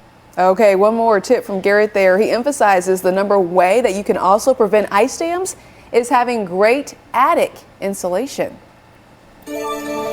Looks rather serious. All right, 7:06 is the time, and the Tennessee Department of Transportation is requesting $3 billion over the next 10 years. They've got a lot to get to. We're going to show you how your particular neighborhood could be impacted. And that code red weather alert will stay in effect for today and likely into tomorrow for the risk of potential flooding. With all the rain that we're expecting, busy on Broadway this morning. We'll keep you updated live through 9. Feels good to be home. 7:08 is the time. The Tennessee Department of Transportation told lawmakers they want $3 billion for several long-term projects, and that includes a few right here in the mid-state. Now, this is a 10-year plan that would have a little something for everyone. Take a look here. It would widen Vietnam Veterans Boulevard in Sumner County. It would also widen I-24 in Montgomery County up there near Clarksville. It would also add more lanes to I-65 around Long Hollow Pike. They say the increase in the money that they need is because the parts that they need to do the work continues to rise. This is an increase since 2018 on the price of asphalt per ton. You can see the graph there. If we keep going, Preston, this is concrete. Again, we put out quite a bit of this every year, 77% increase just since 2018. If we go to concrete pipe, 101% increase since 2018. If we go to steel, we see a 55% increase. Guardrail, over an 80% increase since 2018. And then it's not just materials. This is labor rates since 2018. Again, unprecedented growth with inflation. So that's why they need now $3 billion to complete 46 different projects across the state of Tennessee. But what about choice lanes? Remember those? Those were the private lanes that you could use in order to save yourself some money, but you would have to pay out of pocket to do so. Well, it could be a while before we actually see one here in the state, even though they've been approved. We'll tell you how long it could be before you see one coming up in our 8 o'clock hour. We are operating in a code red weather alert mode here for rain that is coming down and much more rain to follow in suit. Taking a look, 2 to 4 inches of additional rainfall likely by the end of tomorrow. Localized flooding is possible thanks to the snow melt and that rain. That is why we are in a code red weather alert. We have a flood watch in effect for all of our southern tiers of counties here going noon today through 6 p.m. tomorrow. meaning standing water. Definitely going to be a thing we have to watch out for. Ponding in the morning for tomorrow morning's drive. Have to watch out for that as well. Please stay weather aware as we're waking up and even as we're going throughout the entire day. If you see water and you can't see the ground underneath it, we're not walking through it and we're not driving through it. How much additional rain are we going to see? Here's just a ballpark estimate, but again, some 3 to 4 inches of rain. The more south and east we get, the more rain we are likely to see begin to stack up for us here in the coming days. We need it. We are in a deficit for rainfall. Over the last 6 months, we've been in kind of a drought here that we're just starting to finally chip away at. 62 degrees today, 64 tomorrow, and then temperatures in the 50s and then sliding into the 40s by the end of the upcoming weekend. We'll look at future track and get a little bit more honed in on the weekend planner coming up in a few minutes. Steer clear traffic for you this morning. Let's check out what's going on out there on the roads. This is going to be I-24, very close to Harding Place out there. As you make that drive in from the Antioch area, we've got a truck here on the shoulder, another car behind it, still waiting on emergency crews to get there, I believe. And when they do, that will slow things up back behind it here. Your best bet to steer clear places like Antioch Pike and, of course, Murfreesboro Pike here will get you past some drama on I-24. Here is Vietnam Veterans Boulevard. As you make that drive in from Sumner County, starting to see some slowdowns here. Have not been able to find a crash yet, but the evidence of why they need to widen Vietnam Veterans Boulevard is clear here. It's 2 lanes and it runs back for several miles. They probably need a few more to accommodate all the people trying to make this drive in. And while they do, it's going to take you a little while. That drive coming in from Hendersonville, around 35 to 40 minutes right now. We'll continue to keep you updated as we learn more. License plate readers are helping to crack down on crime in certain areas. We've got details about the man and a woman right here who are behind bars after a police chase in one Tennessee city. The CDC says Tennessee has the most flu-like cases in the nation. Why? One doctor says that's the case. Jurassic World Live Tour. Welcome back. Fox 17 News is in a code red weather alert. That's why we have the red lights on once again.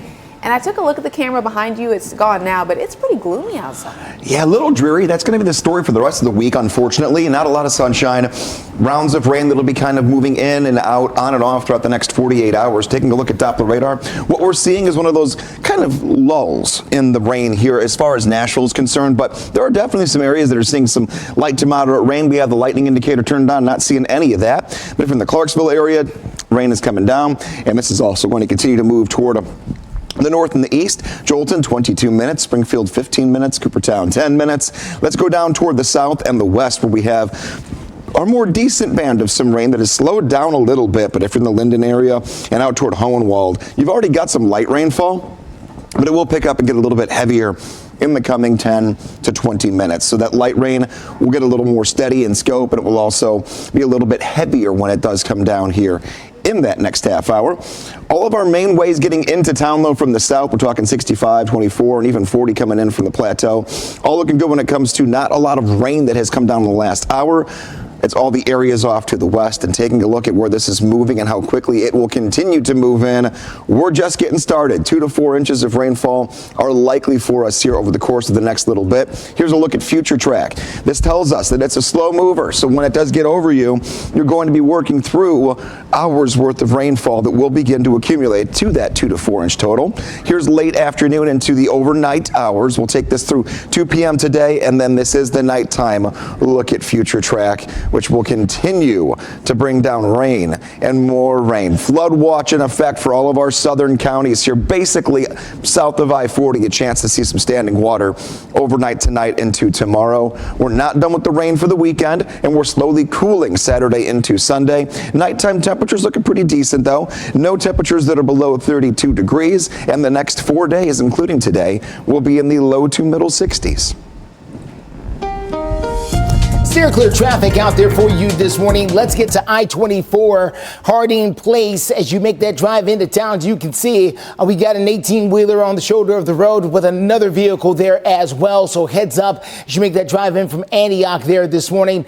We don't know when police will get there, but when they do, they'll force everyone to move over, and it will add to an already fairly slow drive time. We're talking about 78 minutes. That's an hour and 20 minutes roughly from Murfreesboro into downtown. We have not seen drive times like this this year, basically, but we've got the return of school, the return of people going to work. We're seeing traffic in full blast this morning, along with the rainy start. 69 coming in from Clarksville, 67 minutes, where they continue to do emergency road work on 65 coming through Robertson County.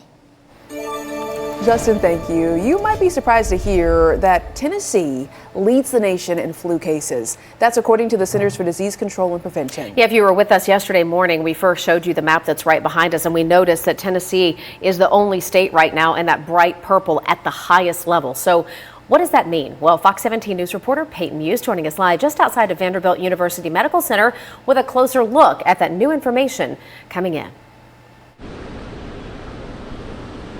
That's right. Now, the CDC defines flu-like symptoms or the flu as a fever, a cough, or a sore throat. And if you're experiencing one of those, some people might end up in places like the hospital. I feel like everybody knows someone who has had the flu this year, especially since it's hit Tennessee very, very hard. Now take a look at this map that we got from the CDC. There's 6 levels of flu activity. So from green to yellow, that's minimal. Orange is moderate to high levels, and red to purple is high to very high levels. And that's where you see Tennessee is the only state on this map that sits at very high. We asked Dr. William Schaffner, a professor at Vanderbilt and an infectious disease expert, why this could be the case. And I'm afraid we've just persisted with a great deal of influenza this season.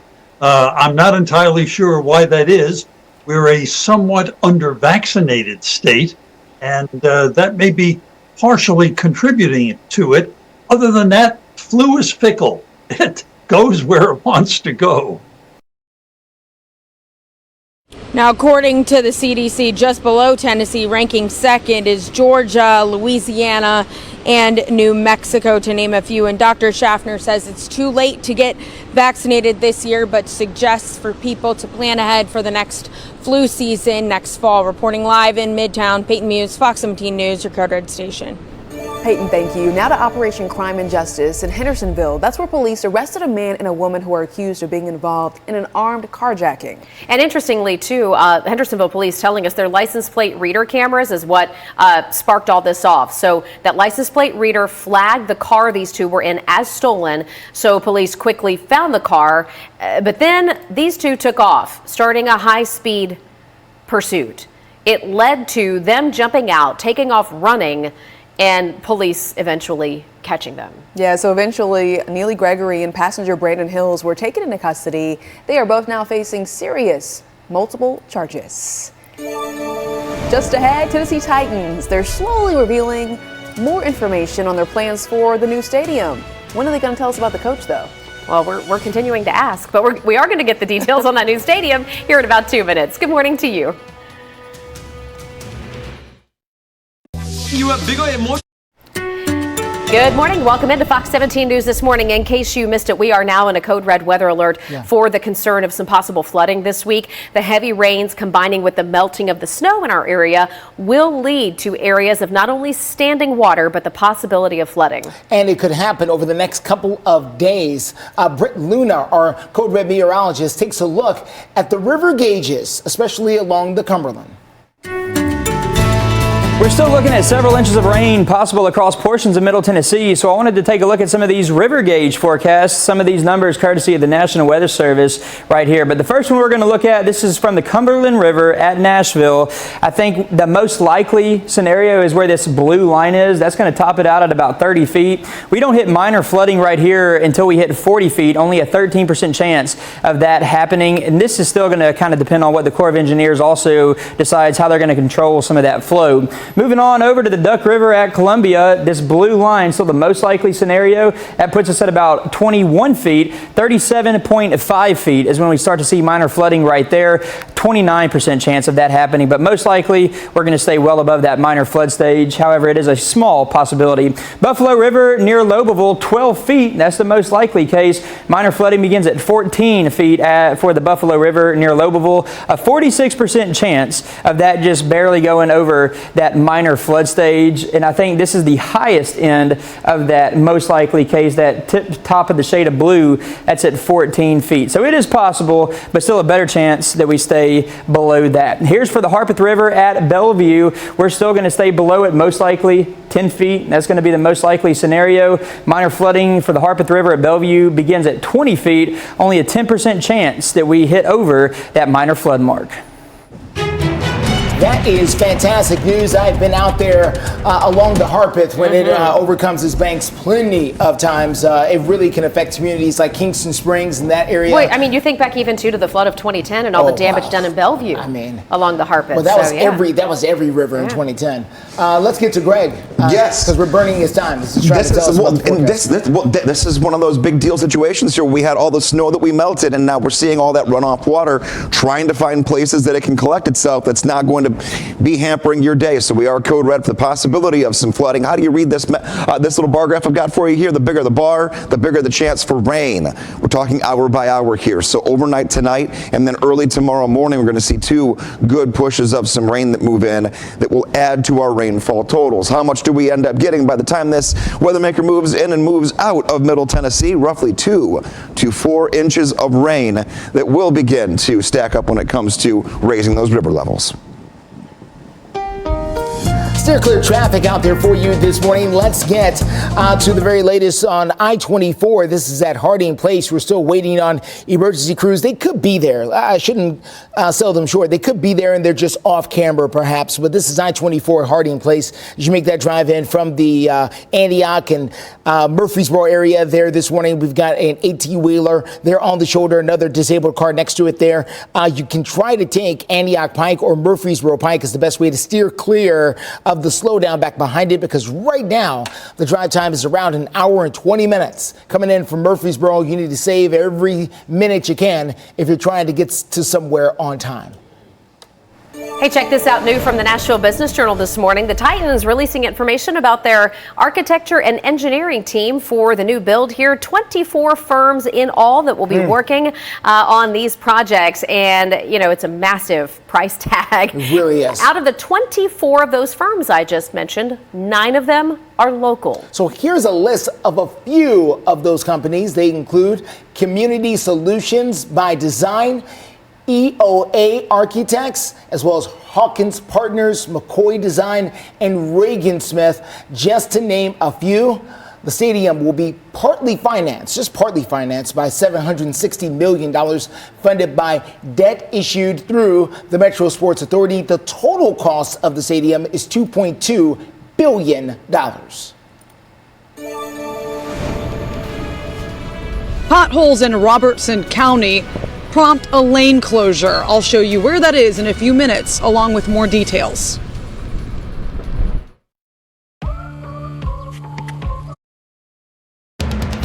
You're watching Fox 17 News This Morning, your Code Red station. Good morning. We are waking up in a code red weather alert, not for snow, not for freezing cold. This time, rounds of rain that could lead to potential flooding. I'll track it in your forecast. Steer clear traffic this morning. Big slowdown coming in from Cool Springs and Franklin. We're going to tell you the best way to deal with this. Ooh. Hey, thanks so much for waking up with us here on a Wednesday morning for Fox 17 News. I'm Erica Glover. And I'm Jennifer Waddell. We are your live local news team that's got you covered always through 9 a.m. And we're keeping you continuously updated in this code red weather alert because of the concern for some flooding that could start to pop up, especially in some of our low-lying areas. Yes, this is going to be a today into tomorrow 2-day event worth of some rain. Not a whole lot coming down right now for most of us, and what is out there is very light and scattered. We will look at radar and begin tracking for you in just moments, but I want to give you the big broad strokes here. Maybe you're heading out the door. I don't want you to miss any of the important information. Flood watch will be in effect later today into tomorrow, mainly for our southern tier of counties, meaning standing water, areas of ponding, especially on a lot of the areas that are low-lying and prone to flooding. Be very mindful of this. 2 to 4 inches of rain are likely. So just avoid standing water. If you can't see the pavement below you or you can't see the ground below the water, you don't know how deep it is, just avoid it and just go around it. Find a different way to get from point A to point B. Here is that flood watch from noon until 6 p.m. tomorrow. And what's the difference between a watch and a warning? A watch means we know we have flooding possibilities here with how much rain we're going to get, and that we do have areas that are low-lying where that water does begin to gather.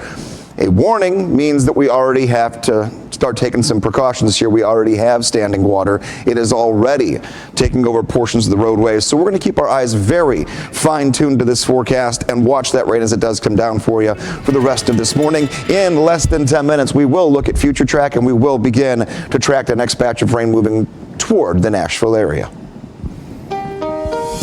Steer clear traffic out there for you this morning. Let's get to I-65 at Boers Lane. That's where we were dealing with crawling traffic just a few moments ago. Glad to see they've been able to clear whatever it is that was holding them up. We also had another crash there on 65 on the south side. That one was over near 100 Oaks, not too far from John Overton High School. That one, too, just cleared. I watched the trucks drive away from that scene a few seconds ago, so you're good to go. So this situation coming in from Franklin should start to improve. You can always try to take Franklin Pike if you don't like it as the best way to steer clear from this. We're also following another crash we've just picked up on I-40, very close to the 2nd and 4th Avenue exit there in downtown Nashville. We haven't been able to find it on the cameras, but we can certainly see the backup it's causing there on the South Loop. We'll try to get you a better idea coming up in just a few. Let's get to an issue that's affecting everybody out there, and that is potholes right now. Robertson County is having to deal with at least one lane on 65 that's shut down because of those potholes, and TDOT crews have been on the scene since 4 o'clock yesterday trying to do what they're calling a roadway emergency. Fox 17 News' Karen Aguilar is live there for us with the latest on the repairs. Yeah, what we've seen within the last 30 minutes is construction crews making their way down this lane behind me on I-65. As you mentioned, one lane is closed. It's between mile markers 116 and 115. You can already see that it's congested, especially as people are heading to work probably at the 7 o'clock hour. Now, the largest portion of work begins Friday morning, so we're expecting to see congestion throughout the week. A TDOT spokesperson says drivers need to slow down and give themselves extra time to travel through here. And as a reminder, one lane will remain closed throughout the week as the weather allows work to continue. Now, for anyone that is seeing potholes in their area, potentially in Davidson County, you can report them to 311 or you can call TDOT yourself. Reporting live in Robertson County, Karen Aguilar, Fox 17 News, your Code Red station. Karen, thank you. It's 7:35 right now. Developing as we speak, state lawmakers are considering a bill that would increase the penalty for anybody convicted of sexual crimes against children. We have some lawmakers who want to make it a crime punishable by death. If this passes, it would apply to any adult convicted of sexually assaulting children under the age of 12. We're going to protect our children in the state of Tennessee. If someone rapes one of our children, they are forfeiting their own life. The concern in the victims I've talked to come to when much of the time with this particular crime, it's familial. And if there is a young child who was raped by an uncle, say, and the uncle's going to say, don't tell because then I'll be killed, I'll get the death penalty. This bill is moving forward right now. If it passes as it's written, it would give the juries involved here the option of imposing a death sentence, but it would not make it mandatory. If you want to read more about this story and other bills that are up right now in our legislative session, just head to fox17.com. The Tennessee Bureau of Investigation says a body was discovered inside of a car in Ashland City. This happened yesterday. Agents say they were called to the 1700 block of Bear Wallow Road, okay? They say they believe the person was found dead inside the car, and that person was the driver. Right now, though, there is no word on the exact cause of death. More updates to come throughout this morning. The CDC says Tennessee has the most flu-like cases in the nation. Why one doctor says not to get vaccinated right now. The big game trivia starts.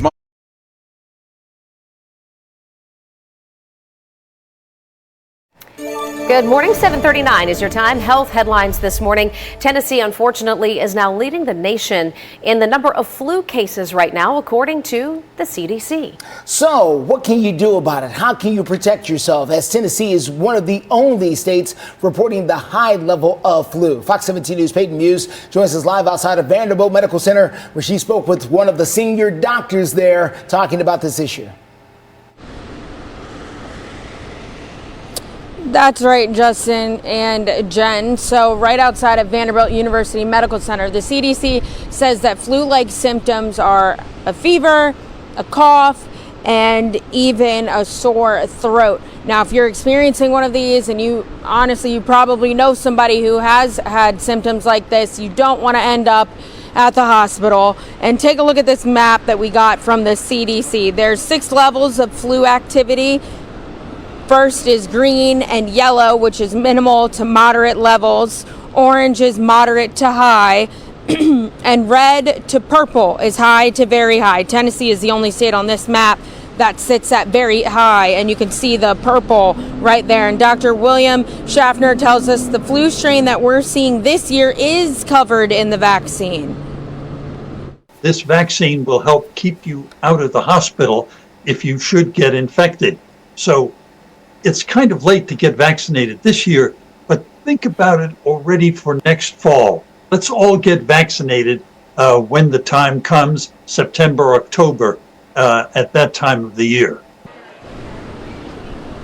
According to the CDC, the most impacted by the flu this year in terms of hospitalizations are adults 65 and older. And as far as why Tennessee is seeing the most flu cases, Dr. Schaffner can't exactly put a finger on it, but he says that the fact that Tennessee is somewhat under-vaccinated may be a reason. Reporting live in Midtown, Peyton Muse, Fox 17 News, your Code Red station. Peyton, thank you. Now to an important recall alert in our breaking news updates. We're learning Ford is recalling nearly 1.9 million Explorer SUVs. Now, the issue is a piece of trim that can fly off and truly create a hazard. Ford says they do expect only 5%, though, of the recalled Explorers to be impacted by the problem. This is a story that you're going to find a little bit later, working on this over on fox17.com. We are in Code Red right now, taking a look here at the radar. We're going to track what is out there, where it is moving, and how much more rain we're going to see throughout today. And this is a situation we've been working throughout the morning with you, tracking about every 5 to 10 minutes to make sure we're watching where these bands of yellows and oranges that are the heavier rainfall are making their way into town. Ashland City, Kingston Springs, Leapers Fork, Franklin, then Brentwood and Nashville all within the next hour. We'll see this band of rain move in, and it will last quite some time once it does because of how slowly it is moving. This is the last 2 hours put into motion for you here, and you can see that what is in our western counties has been there for the better part of the last hour and a half and has not really let up all that much. Taking a look, here is Future Track, and it will confirm just that we do not see much movement in this band of rain. So we'll continue with the steadier rainfall. Lightning indicators been turned on all overnight into this morning, and we have not seen any lightning that has actually been an impact to our day. So this is just regular rain. We're still melting everything. We're getting all this water to our low-lying areas first. So those will be the ones that start to see some ponding and some standing water. Flood watch in effect later today all the way through tomorrow. So we'll go noon today until 6 p.m. tomorrow with that incoming rainfall. And this is mainly for our southern counties, but just because your county is not shaded in this watch does not mean that you may not encounter areas of standing water in the next 48 hours. Steer clear traffic for you this morning. Let's get you to I-24 Harding Place. You make that drive in from the Antioch area. We're still dealing with a bit of a slowdown there involving a truck and another car sitting on the shoulder of the road. So heads up in that particular area. But it is causing a slight slowdown as you make your way through Antioch. Speaking of slowdown, oh boy, this is 65 at Dickerson Road, Dickerson Pike. You make that drive down. Keep your eyes on the road, but while you're cruising through, you may be able to see all the new home construction right off the road there because you got plenty of time because of the slowdown there. Of course, traffic is easing along. You can try to use Ellington Parkway. Dickerson Pike itself, yeah, there's stoplights, but you can see the stop and go here is already giving you issues. Justin, thank you. 7:44 is the time right now. A family turns a personal tragedy into a mission. The story of their role in battling the fentanyl epidemic.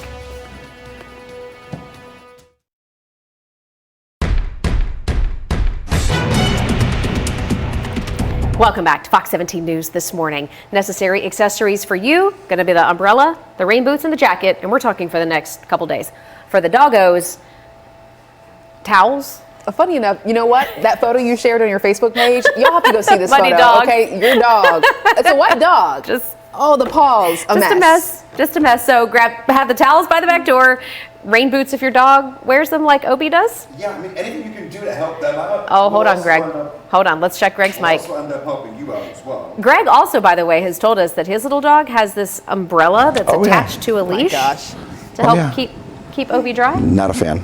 She Not doesn't a like fan. I don't know how much use that's going to be getting here, but you're going to be using your umbrella the next couple of days. Keep that in mind. Let's take a look at your forecast leading toward the weekend. Today, tomorrow, and Friday, all going to have temperatures that will easily be at or above 60 degrees. We'll be in the middle 50s on Saturday and then middle 40s on Sunday. So a little bit of a cooling trend into the afternoons of the upcoming weekend. Nighttime temperatures do not drop below 32. That's helpful.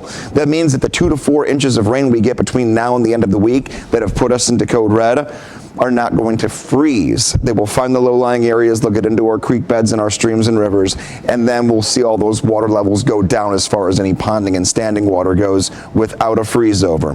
Taking a look, you can always connect on social media. You can find us here at the station, Fox Nashville, or you can go to Facebook, you can go to Twitter, you can go to Instagram, find any of us there as well. Feel free to reach out. We love hearing from you guys because you can see us, but we can't see you every day. So putting a face to a name is always fun. Taking a look here, Code Red Weather app. You can get that by scanning the QR code right there on your screen. And you could also go to the App Store if that's the way you want to do it. Go the old-fashioned way. Just type in Code Red and you'll be set. There are those 3 days that'll be in the 60s today, 62, right side of your screen. Current temperatures have us in the 40s and 50s. We'll be at 64 degrees tomorrow. We'll get another look at future track for you, and we'll get back on the radar here momentarily and track you to help you get out the door. All right, steer clear traffic. Let's get to I-24 at Waldron Road. As you make that drive out there this morning, we can see the traffic moving along there. However, things are extremely slow coming in from Rutherford County. We do have a word of an accident, but it's way ahead of here. The accident that we have a listing for is about 8 miles away. It's not causing this backup. This backup is caused because so many people are getting on the road at the same time. Let's take a look at your latest drive times. Just out the oven, just blew the heat off them a little bit so I can give them to you. 48 minutes in from Hendersonville, 75 minutes in from Murfreesboro, 69 minutes in from Clarksville. Take heed, everyone. The rain is tapered off, at least for now, but it can cause problems throughout the day. We don't want to lose any more kids. More than 110,000 people in the U.S. died of a drug overdose in 2022, and 70% of those deaths involved synthetic opioids like fentanyl. The CDC says this silent epidemic is getting worse. Fox 17 News reporter Amanda Chen has the story of 2 organizations that are working to break that cycle, starting with our children. In Davidson County, Tennessee alone, there have been 21 suspected drug overdose deaths from 2022 through 2023 for those 17 and under. The DEA says fentanyl is the single deadliest drug threat our country has ever encountered. But advocates and families are trying to tackle the problem after tragedy hit close to home. 18-year-old Victoria Siegel had it all, a good family and friends. But 8 years ago, Victoria died of a drug overdose. We were totally blind. We didn't know that she was doing drugs behind our back. Victoria's parents, Jackie and David, have made it their life's mission to turn this tragedy into saving lives. That's why they started Victoria's Voice Foundation, a way of providing drug prevention through educational and awareness programs. The foundation hit a milestone in Nashville. And I'm so grateful to this school for allowing me to come back and share this with you. Reaching 1 million children and parents across the nation. And I know my daughter's looking down on us from heaven, knowing that we're saving lives. Victoria's Voice partners with Michael De Leon, the founder of Steered Straight. De Leon travels to elementary, middle, and high schools all around the country, hoping to reach these kids before the drug and alcohol problems even start. De Leon has his own personal story to share. And a 17-year-old kid, 6 years my senior, handed me a cigarette. An innocent sharing of a cigarette with an 11-year-old kid. De Leon says nicotine, marijuana, then alcohol took him on a journey of addiction, starting at just 11 years old. He ended up going to prison for 12 years. I want them leaving understanding that it could happen to them. So I take them all the way back to where it started. And as I carry kids on a journey, they're so drawn in. Now I hit them with the education and they listen. And then I have the continuing education for the kids, for the family, for the community, for the school. De Leon not only uses his own story, but real-life tragedies of the dangers of vaping and synthetic opioids like fentanyl to reach these students. Because of De Leon's unique strategy, he's helped families get into treatment, even has children turn in vapes and drugs after his speech, and has saved lives.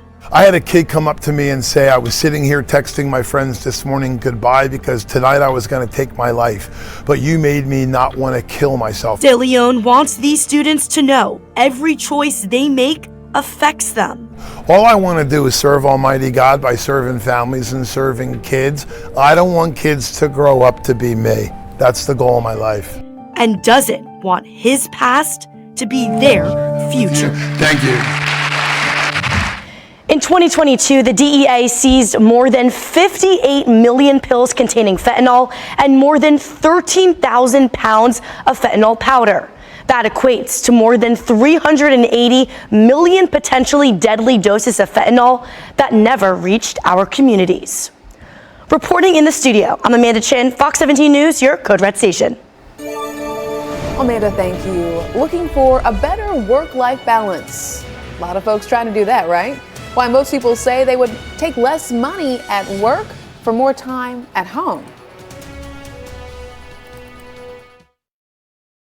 Who do you call when you need a new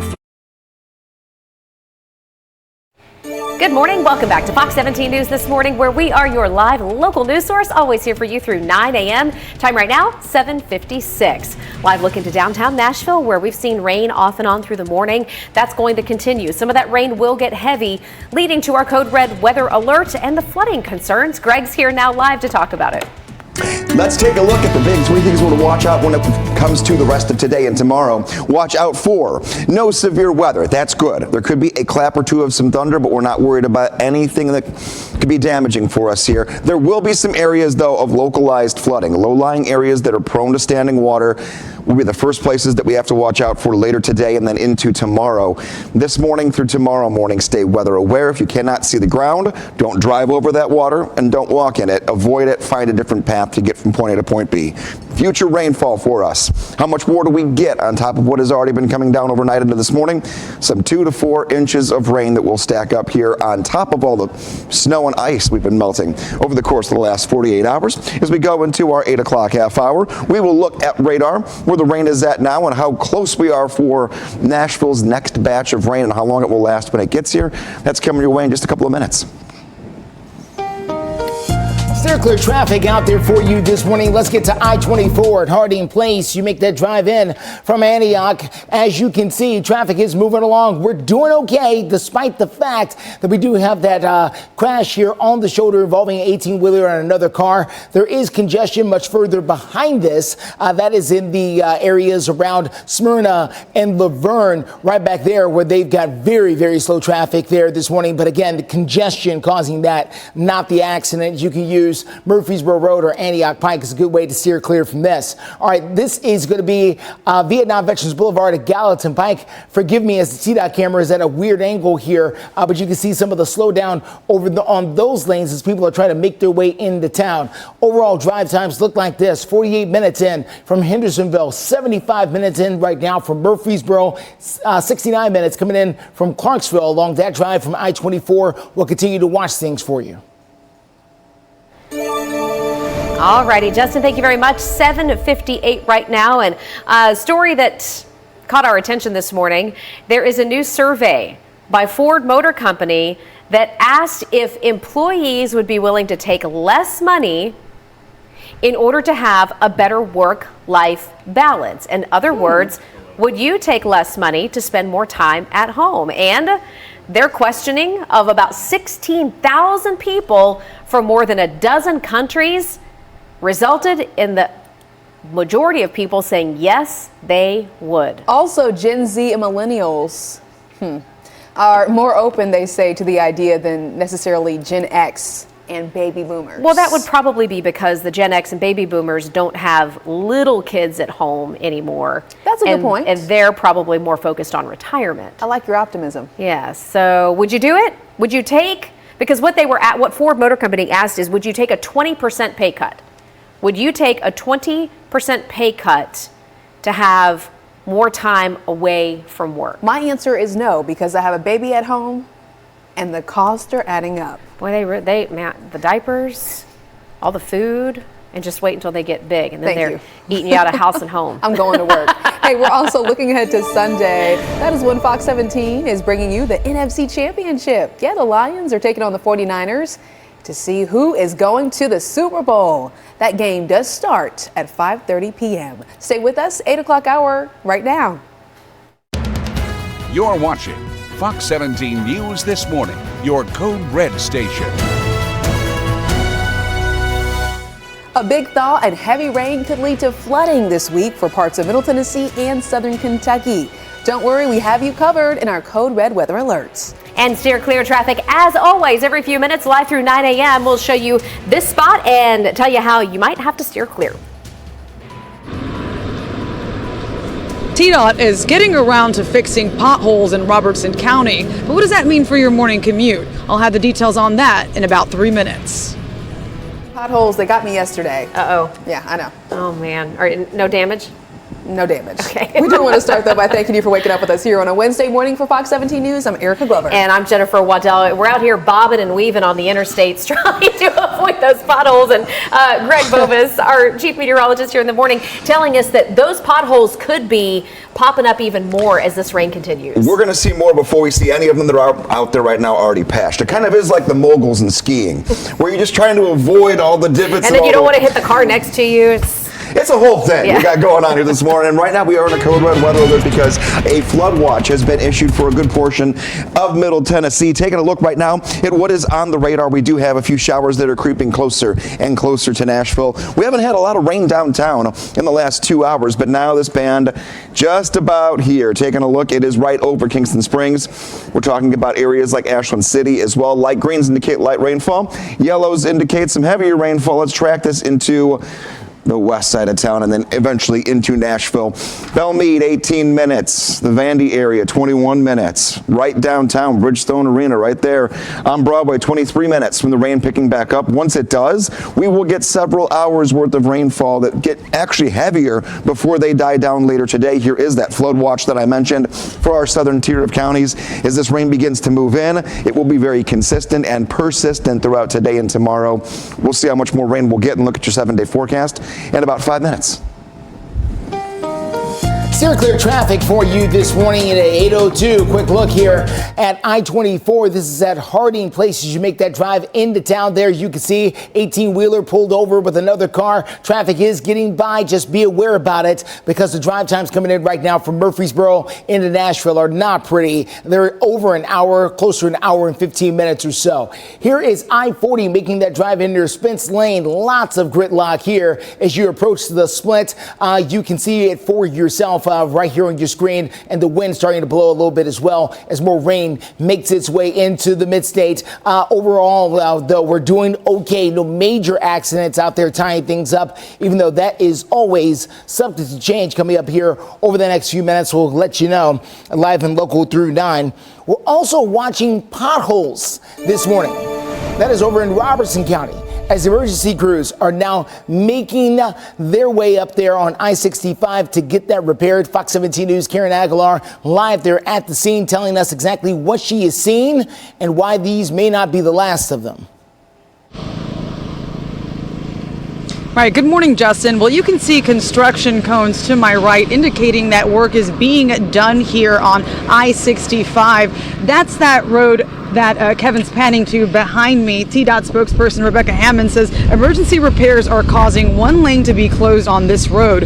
Those repairs are being made further down past the bridge between mile markers 116 and 115. You can see the congestion from the closure already. Cars slowly making their way southbound at about the teen pace, maybe 6-7 miles per hour, I'm estimating. Hammond says one lane will remain closed throughout the week as the weather allows work to continue. So you can expect this type of congestion throughout the week as well. Now, she advises people that are going to be taking the I-65 southbound to drive slowly and give yourself enough time so that you can get to your destination with ease. Reporting live in Robertson County, Karen Aguilar, Fox 17 News, your Code Red station.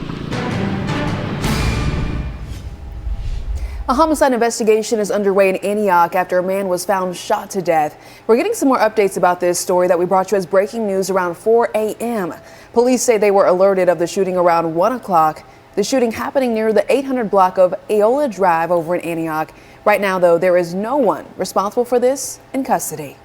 And the second shooting that we've been following overnight and early this morning, this one happening at Harding Place in Nolensville Pike, which we've mapped out right here for you. Police dispatch telling us that one person did get shot, but we're still working to find out what led up to it, how that person is doing, and whether police are looking for somebody right now. We'll keep you updated there as well, both on air and online.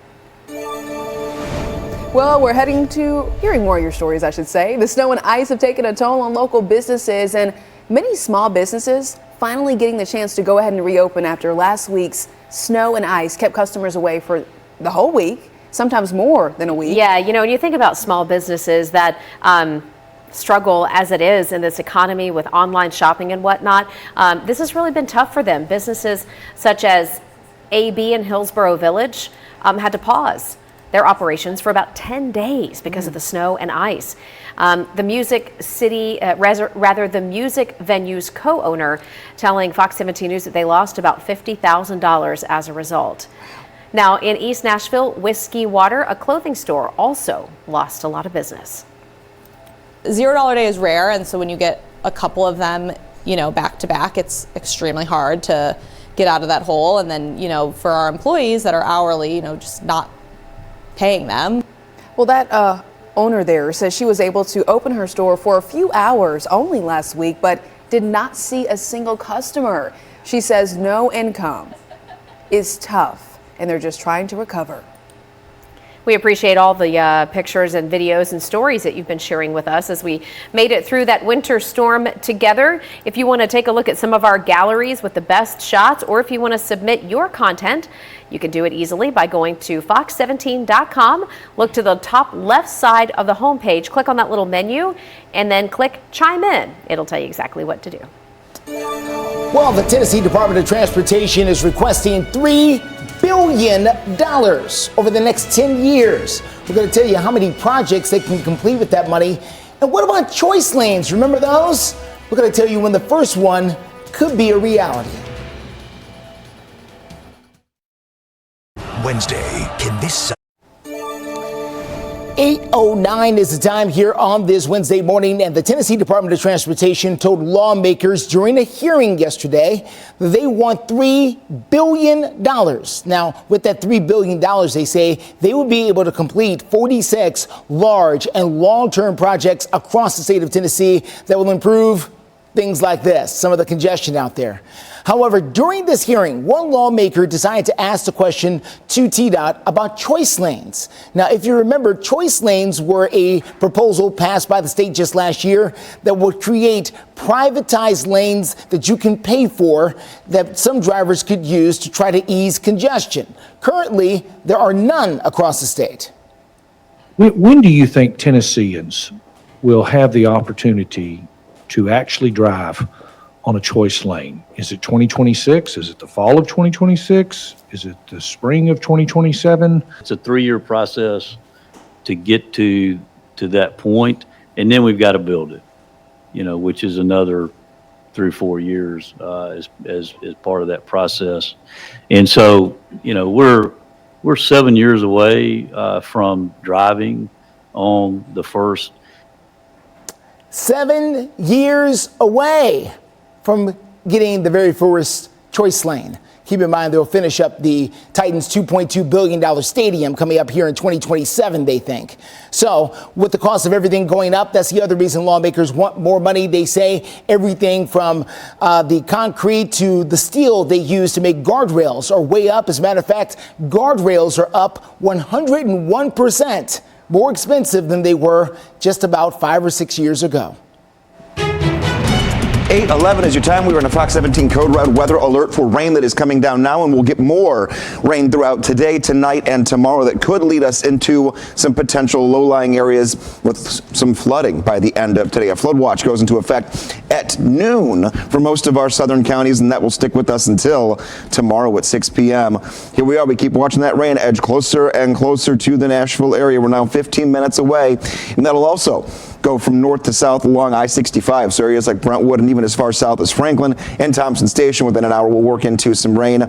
Jolton, it has just picked up. Springfield, same with you. And the heavier rainfall behind this initial band of green is making its way toward Ashland City right now. So you've had the steady rainfall for about a half hour. Now it's going to pick up and become a little bit heavier for about 15-20 minutes once that band makes it to you. As far as the rest of today, there'll be more rain for the afternoon, like I mentioned, and then tonight into tomorrow. This is a 2-day event that will end up giving us about 2 to 4 inches worth of rain.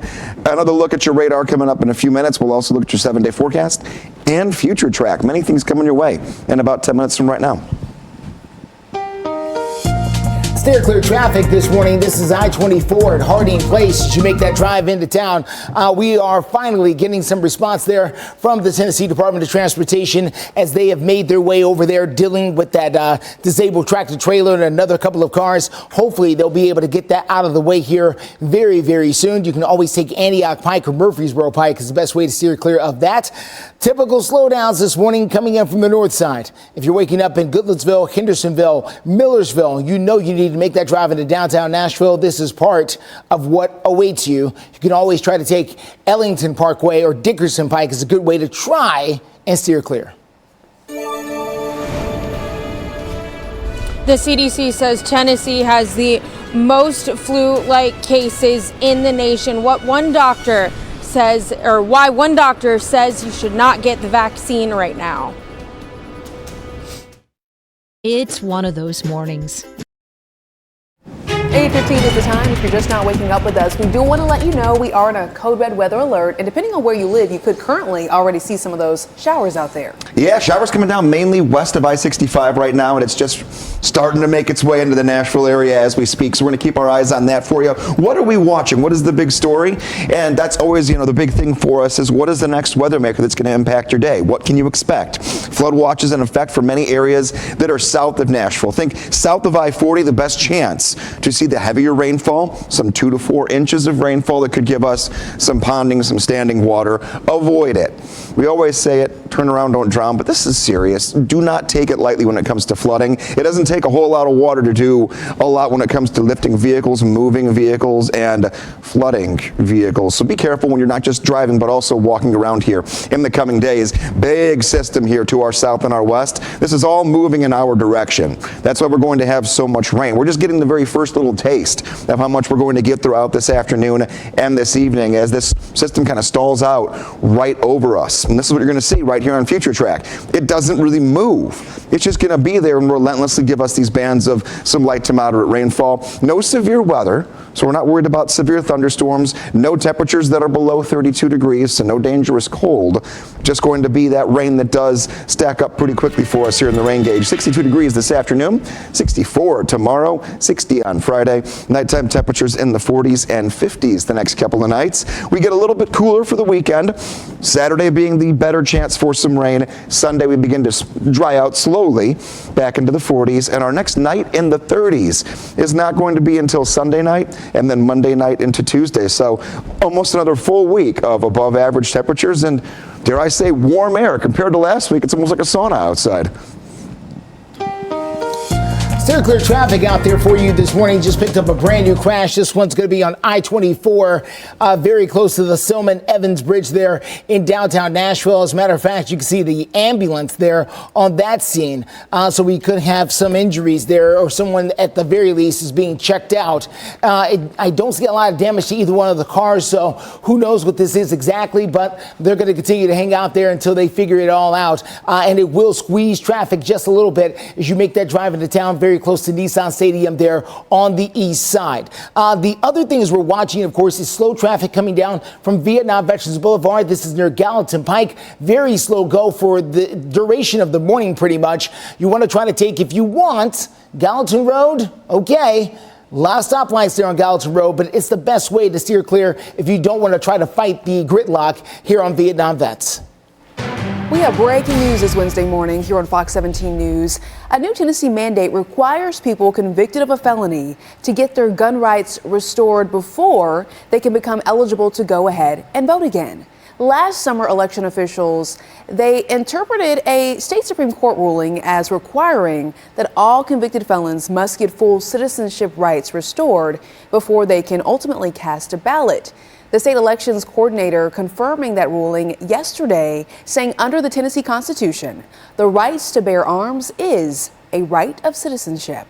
8:19 is the time right now. Winter, of course, is here. So is the sick season. Chances are you know somebody who's been out sick from work or out of school in the last couple of weeks. Right now, the CDC reports Tennessee is leading the nation when it comes to the number of flu cases. Fox 17 News reporter Peyton Muse joining us live this morning outside of Vanderbilt University Medical Center with some new information. Peyton, I thought it was interesting what one doctor had to say regarding not getting the flu shot right now. That's right, Jen. So Dr. William Schaffner says that it's too late if you haven't gotten the flu shot already to get it now. It's not going to do much, but I do want to point out, obviously, we're outside of Vanderbilt University Medical Center, and with the flu, some of the symptoms by definition, according to the CDC, is a cough, a fever, and a sore throat, and you don't want to end up in the hospital, you or your loved ones. Now, the CDC reports 47 children died during this flu season. That's nationwide, 2 of which were Tennesseans. Dr. William Schaffner is a professor at Vanderbilt University, and he's also an infectious disease expert. Half of the children who acquire influenza and as a consequence die were children who were healthy. The other half were children with already underlying medical chronic conditions, and they were somewhat frail. But half of them were normal, healthy children. Dr. Schaffner says of this group, the children who died from the flu were not vaccinated. And again, Dr. Schaffner says it's too late to get vaccinated this year, but suggests thinking ahead to next fall and the next flu season. Reporting live in Midtown, Peyton Muse, Fox 17 News, your Code Red station. Peyton, thank you very much. We have a live look, in fact, two of them. Top left is from downtown Nashville. Bottom right is your live Doppler radar. That shows you exactly where the rain is falling now. And Greg is going to join us here in just a few minutes to tell us where it's going next.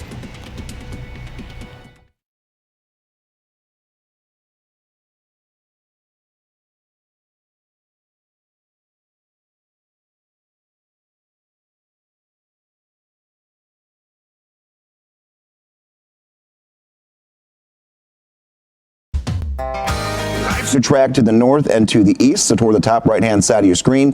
Areas like Donaldson, Old Hickory, Hendersonville, Mount Juliet eventually will get into this rainfall in the next half hour. This is nothing to worry about when it comes to any severe thunderstorms, not even any lightning being picked up across Middle Tennessee just yet, but a few bands of these yellow and orange shaded areas of rainfall, and these are the ones we have to watch out for. We'll get some decent rainfall moving in fairly quickly. It doesn't last all that long, but we're expecting a good 2 to 4 inches worth of rain between now and the end of tomorrow. A flood watch in effect for all of our southernmost counties, and that's going to go from noon today until 6 p.m. tomorrow. Future rainfall, how much could we see? Well, let's take a look here and just kind of stack up the numbers throughout the rest of today and into tomorrow. We're talking again 2 to 4 inches of rain. All this has to find somewhere to go on top of all the snow and ice we've been melting, and that could lead to some areas of standing water, ponding, and potentially hazardous driving conditions, especially going into tomorrow morning. Clear traffic out there for you this morning. Let's get you out to I-24 near the Silman-Evans Bridge. You can see Nissan Stadium there in the backdrop as they're dealing with a crash there that is going to affect you as you cut your way through downtown Nashville. Everybody keeping their headlights on too, and that is good advice in rainy weather like this as visibility is low. Best way to steer clear, don't jump off of the exit. Don't try to give yourself extra time that way. Just give yourself an extra 5 to 10 minutes to negotiate through downtown. It'll be better than trying to get off and then trying to get back on downtown Nashville. It's just not made for that. It just isn't.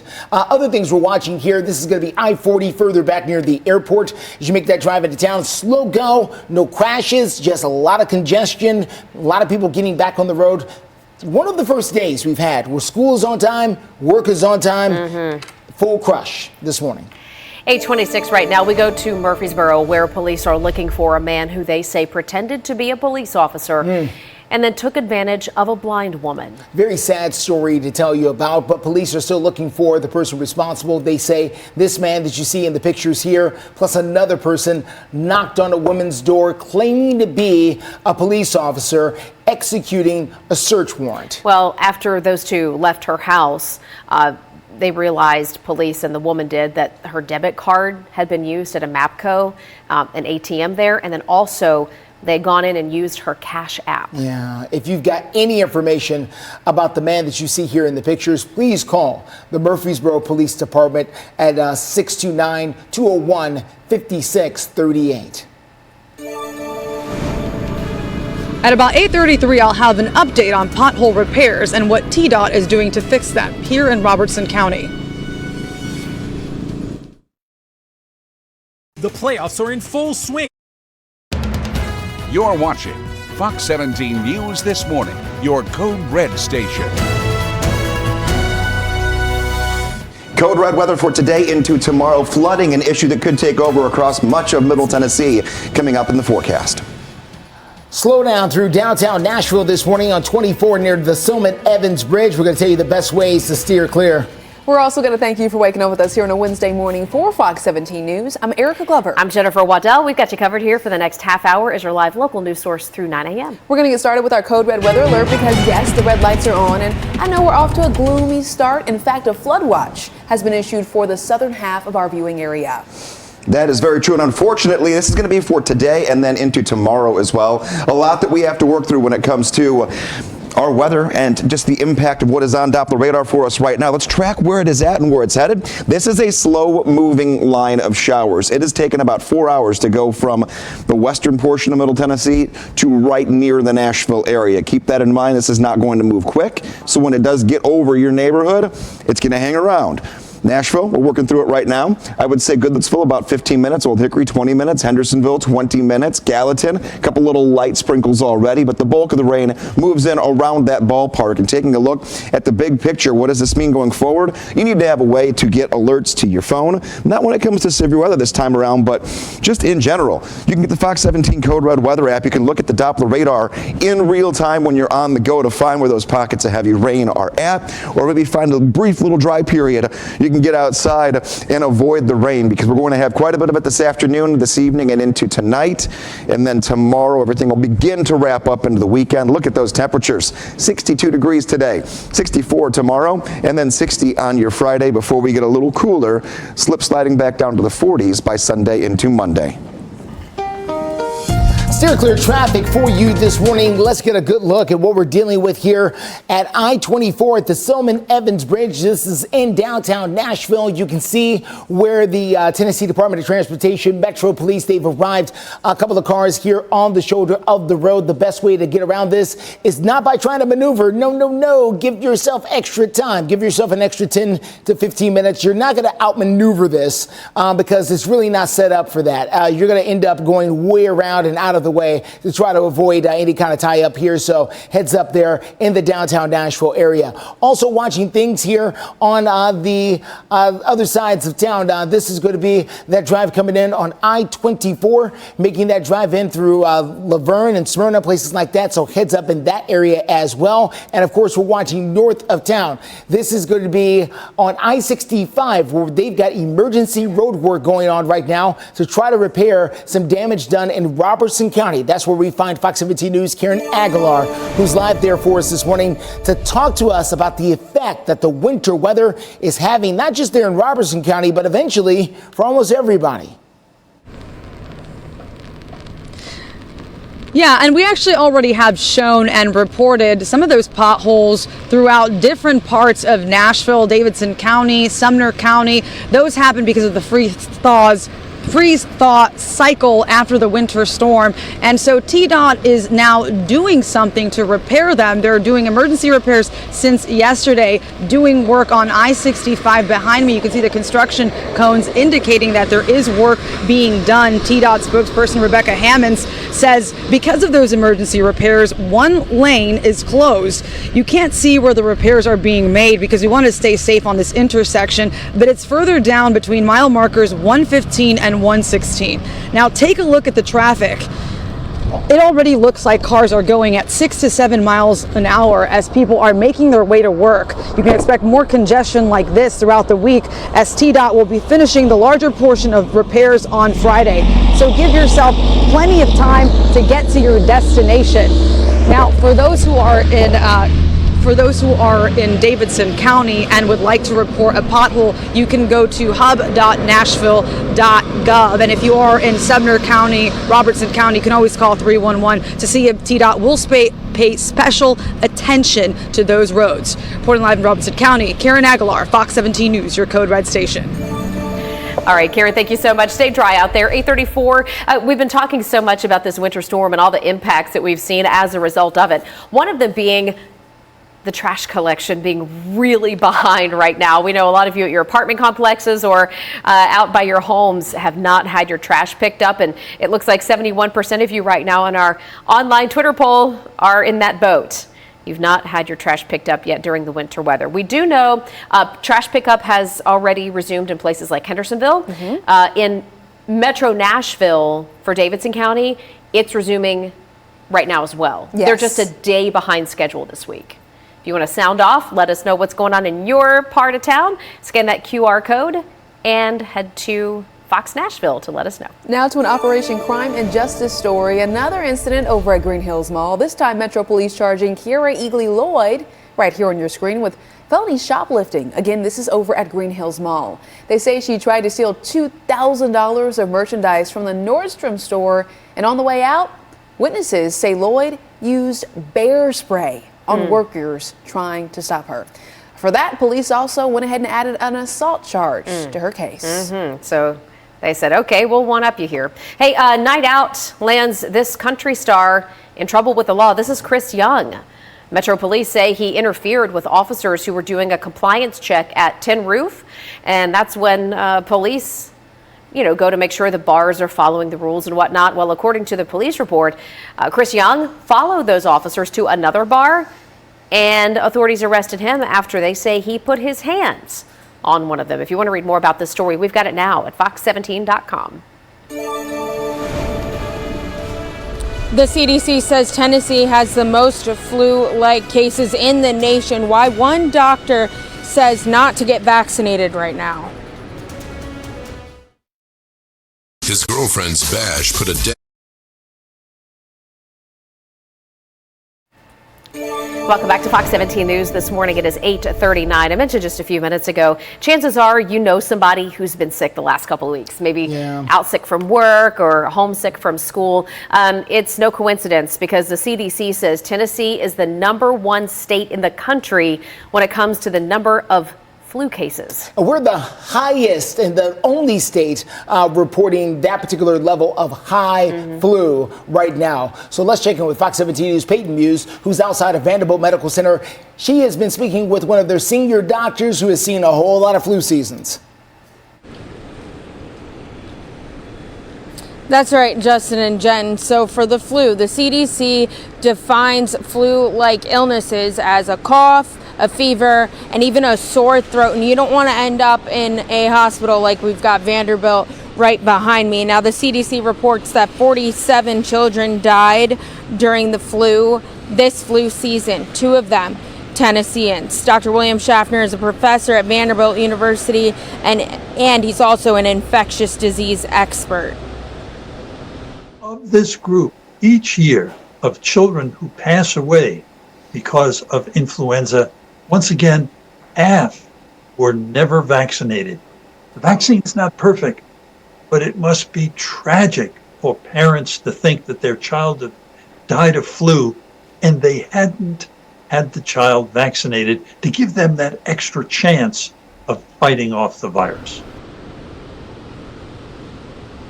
And again, Dr. Schaffner said right there, of the group who were children who died from the flu were not vaccinated. And Dr. Schaffner says it is too late to get the flu vaccine, but if you're thinking about it for the next season, now's the time to start planning. Reporting live in Midtown, Peyton Muse, Fox 17 News, your Code Red station. 8:41, quick check of your forecast here. An updated look at future track, the amount of rain we'll see for the rest of today and the hour-by-hour timeline. Taking a look through this morning into the afternoon, this is just going to sit right on top of us and not really move. And it's going to take hours for this system to really start to shift to the east throughout the afternoon. Here is 12 o'clock. 12 o'clock gets us to 2 p.m. These bands of heavy at times rainfall going to settle in. And those pockets mainly to the south of I-40 could give us some areas of some standing water and also some flooding. Be very careful once the sun sets later today and then you're trying to wake up tomorrow morning, because you might not realize that we have some areas that have got some ponding going on until you get really close to those water-covered roadways. Here is that flood watch I just mentioned. This is from noon today until 6 p.m. tomorrow. If you see water and you can't see the ground, don't go through it, whether you're driving or you're walking. Still clear traffic out there for you. We are still dealing with the leftovers of that crash at I-24 at the Silman Evans Bridge there in downtown Nashville, not too far away from the Shelby Avenue exit there. Tow truck on the scene, so this is not going to be with us for much longer. They're going to pull that out of the way. Keep those lights on throughout the day because the rain's going to be here with us. It creates low visibility. It makes sure other drivers can see you. It's not so you can see the road in front of you in this case. Here is 65 at Moores Lane on the south side of town. Looking smooth this morning. We were dealing with lots of stop and go here at this same spot a few moments ago, but now things are looking much, much better. The Tennessee Titans are slowly revealing more information on their plans for a new stadium. We'll share those with you in minutes. If you overdraw your account, Wells Fargo. What we really are seeing right now is a lot of drywall damage. We have a local roofing contractor telling Fox 17 News their phone's been ringing off the hook with people who have water problems because of ice dams.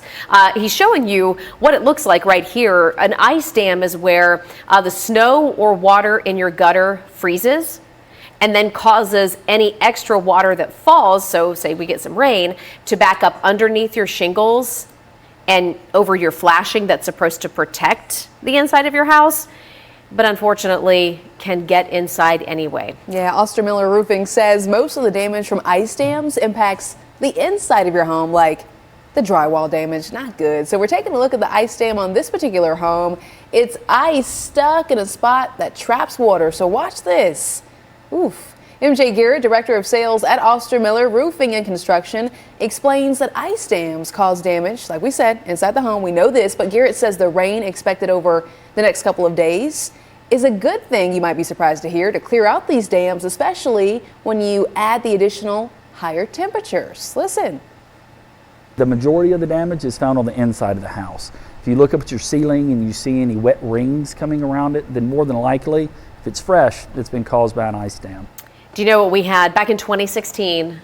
We knew we had a problem in our room over the garage because we were noticing bubbles in the paint. The water had seeped through the roof in between the layer of paint and drywall, making essentially water bubbles. So watch for that too. Mr. Garrett, who you heard from there, is emphasizing the number one way to prevent ice dams is by having good attic insulation. That'll help melt things a little bit better, but also you got to sometimes just get up there and check on it. And weren't you saying it was very costly and not considered to be covered under insurance sometimes? Yeah, a lot of times your insurance company won't cover the problem on the outside of the roof, but they might cover the damage to the inside. All right. A little tricky sometimes. Well, we are going to check in because they were talking about how rain could be a good thing, but it's not good when we have flood watches in effect. Yeah, it's not good when you get 4 inches of rain and you've just tried to melt 8 inches of snow. And you do them in back-to-back weeks. So we do have a code red alert in effect for today and for tomorrow because of the rain that is coming down. Here's a look at Doppler radar, and you can see that rain has really started to overspread I-65 from the Kentucky state line all the way down to Alabama. So we're talking straight through Nashville, down through Brentwood, Franklin. Now, some areas to the east still haven't quite gotten into this batch of rain just yet. Let's put a little track on this for you. Take it out toward Murfreesboro and also through Smyrna. And this will move through Laverne in about 12 minutes. It'll get out towards Smyrna in 15 minutes, and then Nolensville about 4 or 5 minutes from now. You're going to get into some rain. This is going to stick with us for a very large portion of today. This is going to be a very long weather maker because there is so much down to our south that we have to contend with. Look at the bottom left-hand side of your screen. That is our weather maker that is moving in our direction. All the reds, oranges, and yellows indicating some heavy, at times, rainfall that will add up to around 4 inches by the end of tomorrow. Flood watch in effect for all of our southern tiers of counties here, and that's going to be from noon today until we go into 6 p.m. tomorrow. We'll just call it the parade of storms that march through here for us. Here we're going to have showers on and off. A few rumbles of thunder cannot be ruled out. We're not worried about severe weather, but these dark greens that take us all the way through 6 p.m. and then overnight tonight, that is the indication of heavy rainfall there. So taking a look here, yep, a little bit gloomy to kick off this morning. Keep that in mind. You're not going to see a whole lot of sunshine today or tomorrow. 62 degrees, it'll be warm, but definitely gloomy. 64 degrees tomorrow. Let's talk nighttime temperatures. When we've got this much rain that we're bringing down, the last thing we want is to get temperatures below 32 degrees because then we can start seeing refreezing and then thawing again, aka more potholes, slick spots. None of that going to happen. Nighttime temperatures are going to be in the 40s to right near 50 degrees tonight, tomorrow night, and even going into the upcoming weekend. The next time that we dip down below 40 degrees for a nighttime temperature, that's not going to be until Sunday into Monday, and then Monday into Tuesday. Steer clear traffic for you this morning. Let's get you to I-40 and I-65. That's where we have picked up our latest incident. This one is going to be a disabled tractor trailer along with TDOT, who are all there on the scene to try to take care of that. This is as you make your way over towards the west and south loop. So right around the corner here is where you'd be headed there. As a matter of fact, here you can take a look at the sign right back there. I believe that's Jefferson Street as you make that drive up there towards Rosa Parks in the Metro Center area. So heads up for you. Other than that, we are okay. And okay is the relative word because the rain is falling and slowing things down. 63 minutes now from the Franklin, Kentucky area down through Robertson County. 61 minutes from Murfreesboro. 59 minutes from Clarksville. Justin, thanks. Hey, check this out. New from the Nashville Business Journal. The Tennessee Titans have released some information about their architecture engineering team for the new stadium, and we are learning that there are 24 different firms serving on these teams. That's a lot of different firms, and out of the 24, 9 are local. We're showing you a list on your screen. It does include Community Solutions by Design, EWA Architects, Hawkins Partners, McCoy Design, and Smith, just to name a few. The stadium will be financed by the $760 million funded by debt issued through the Metro Sports Authority. A lot of changes heading that way.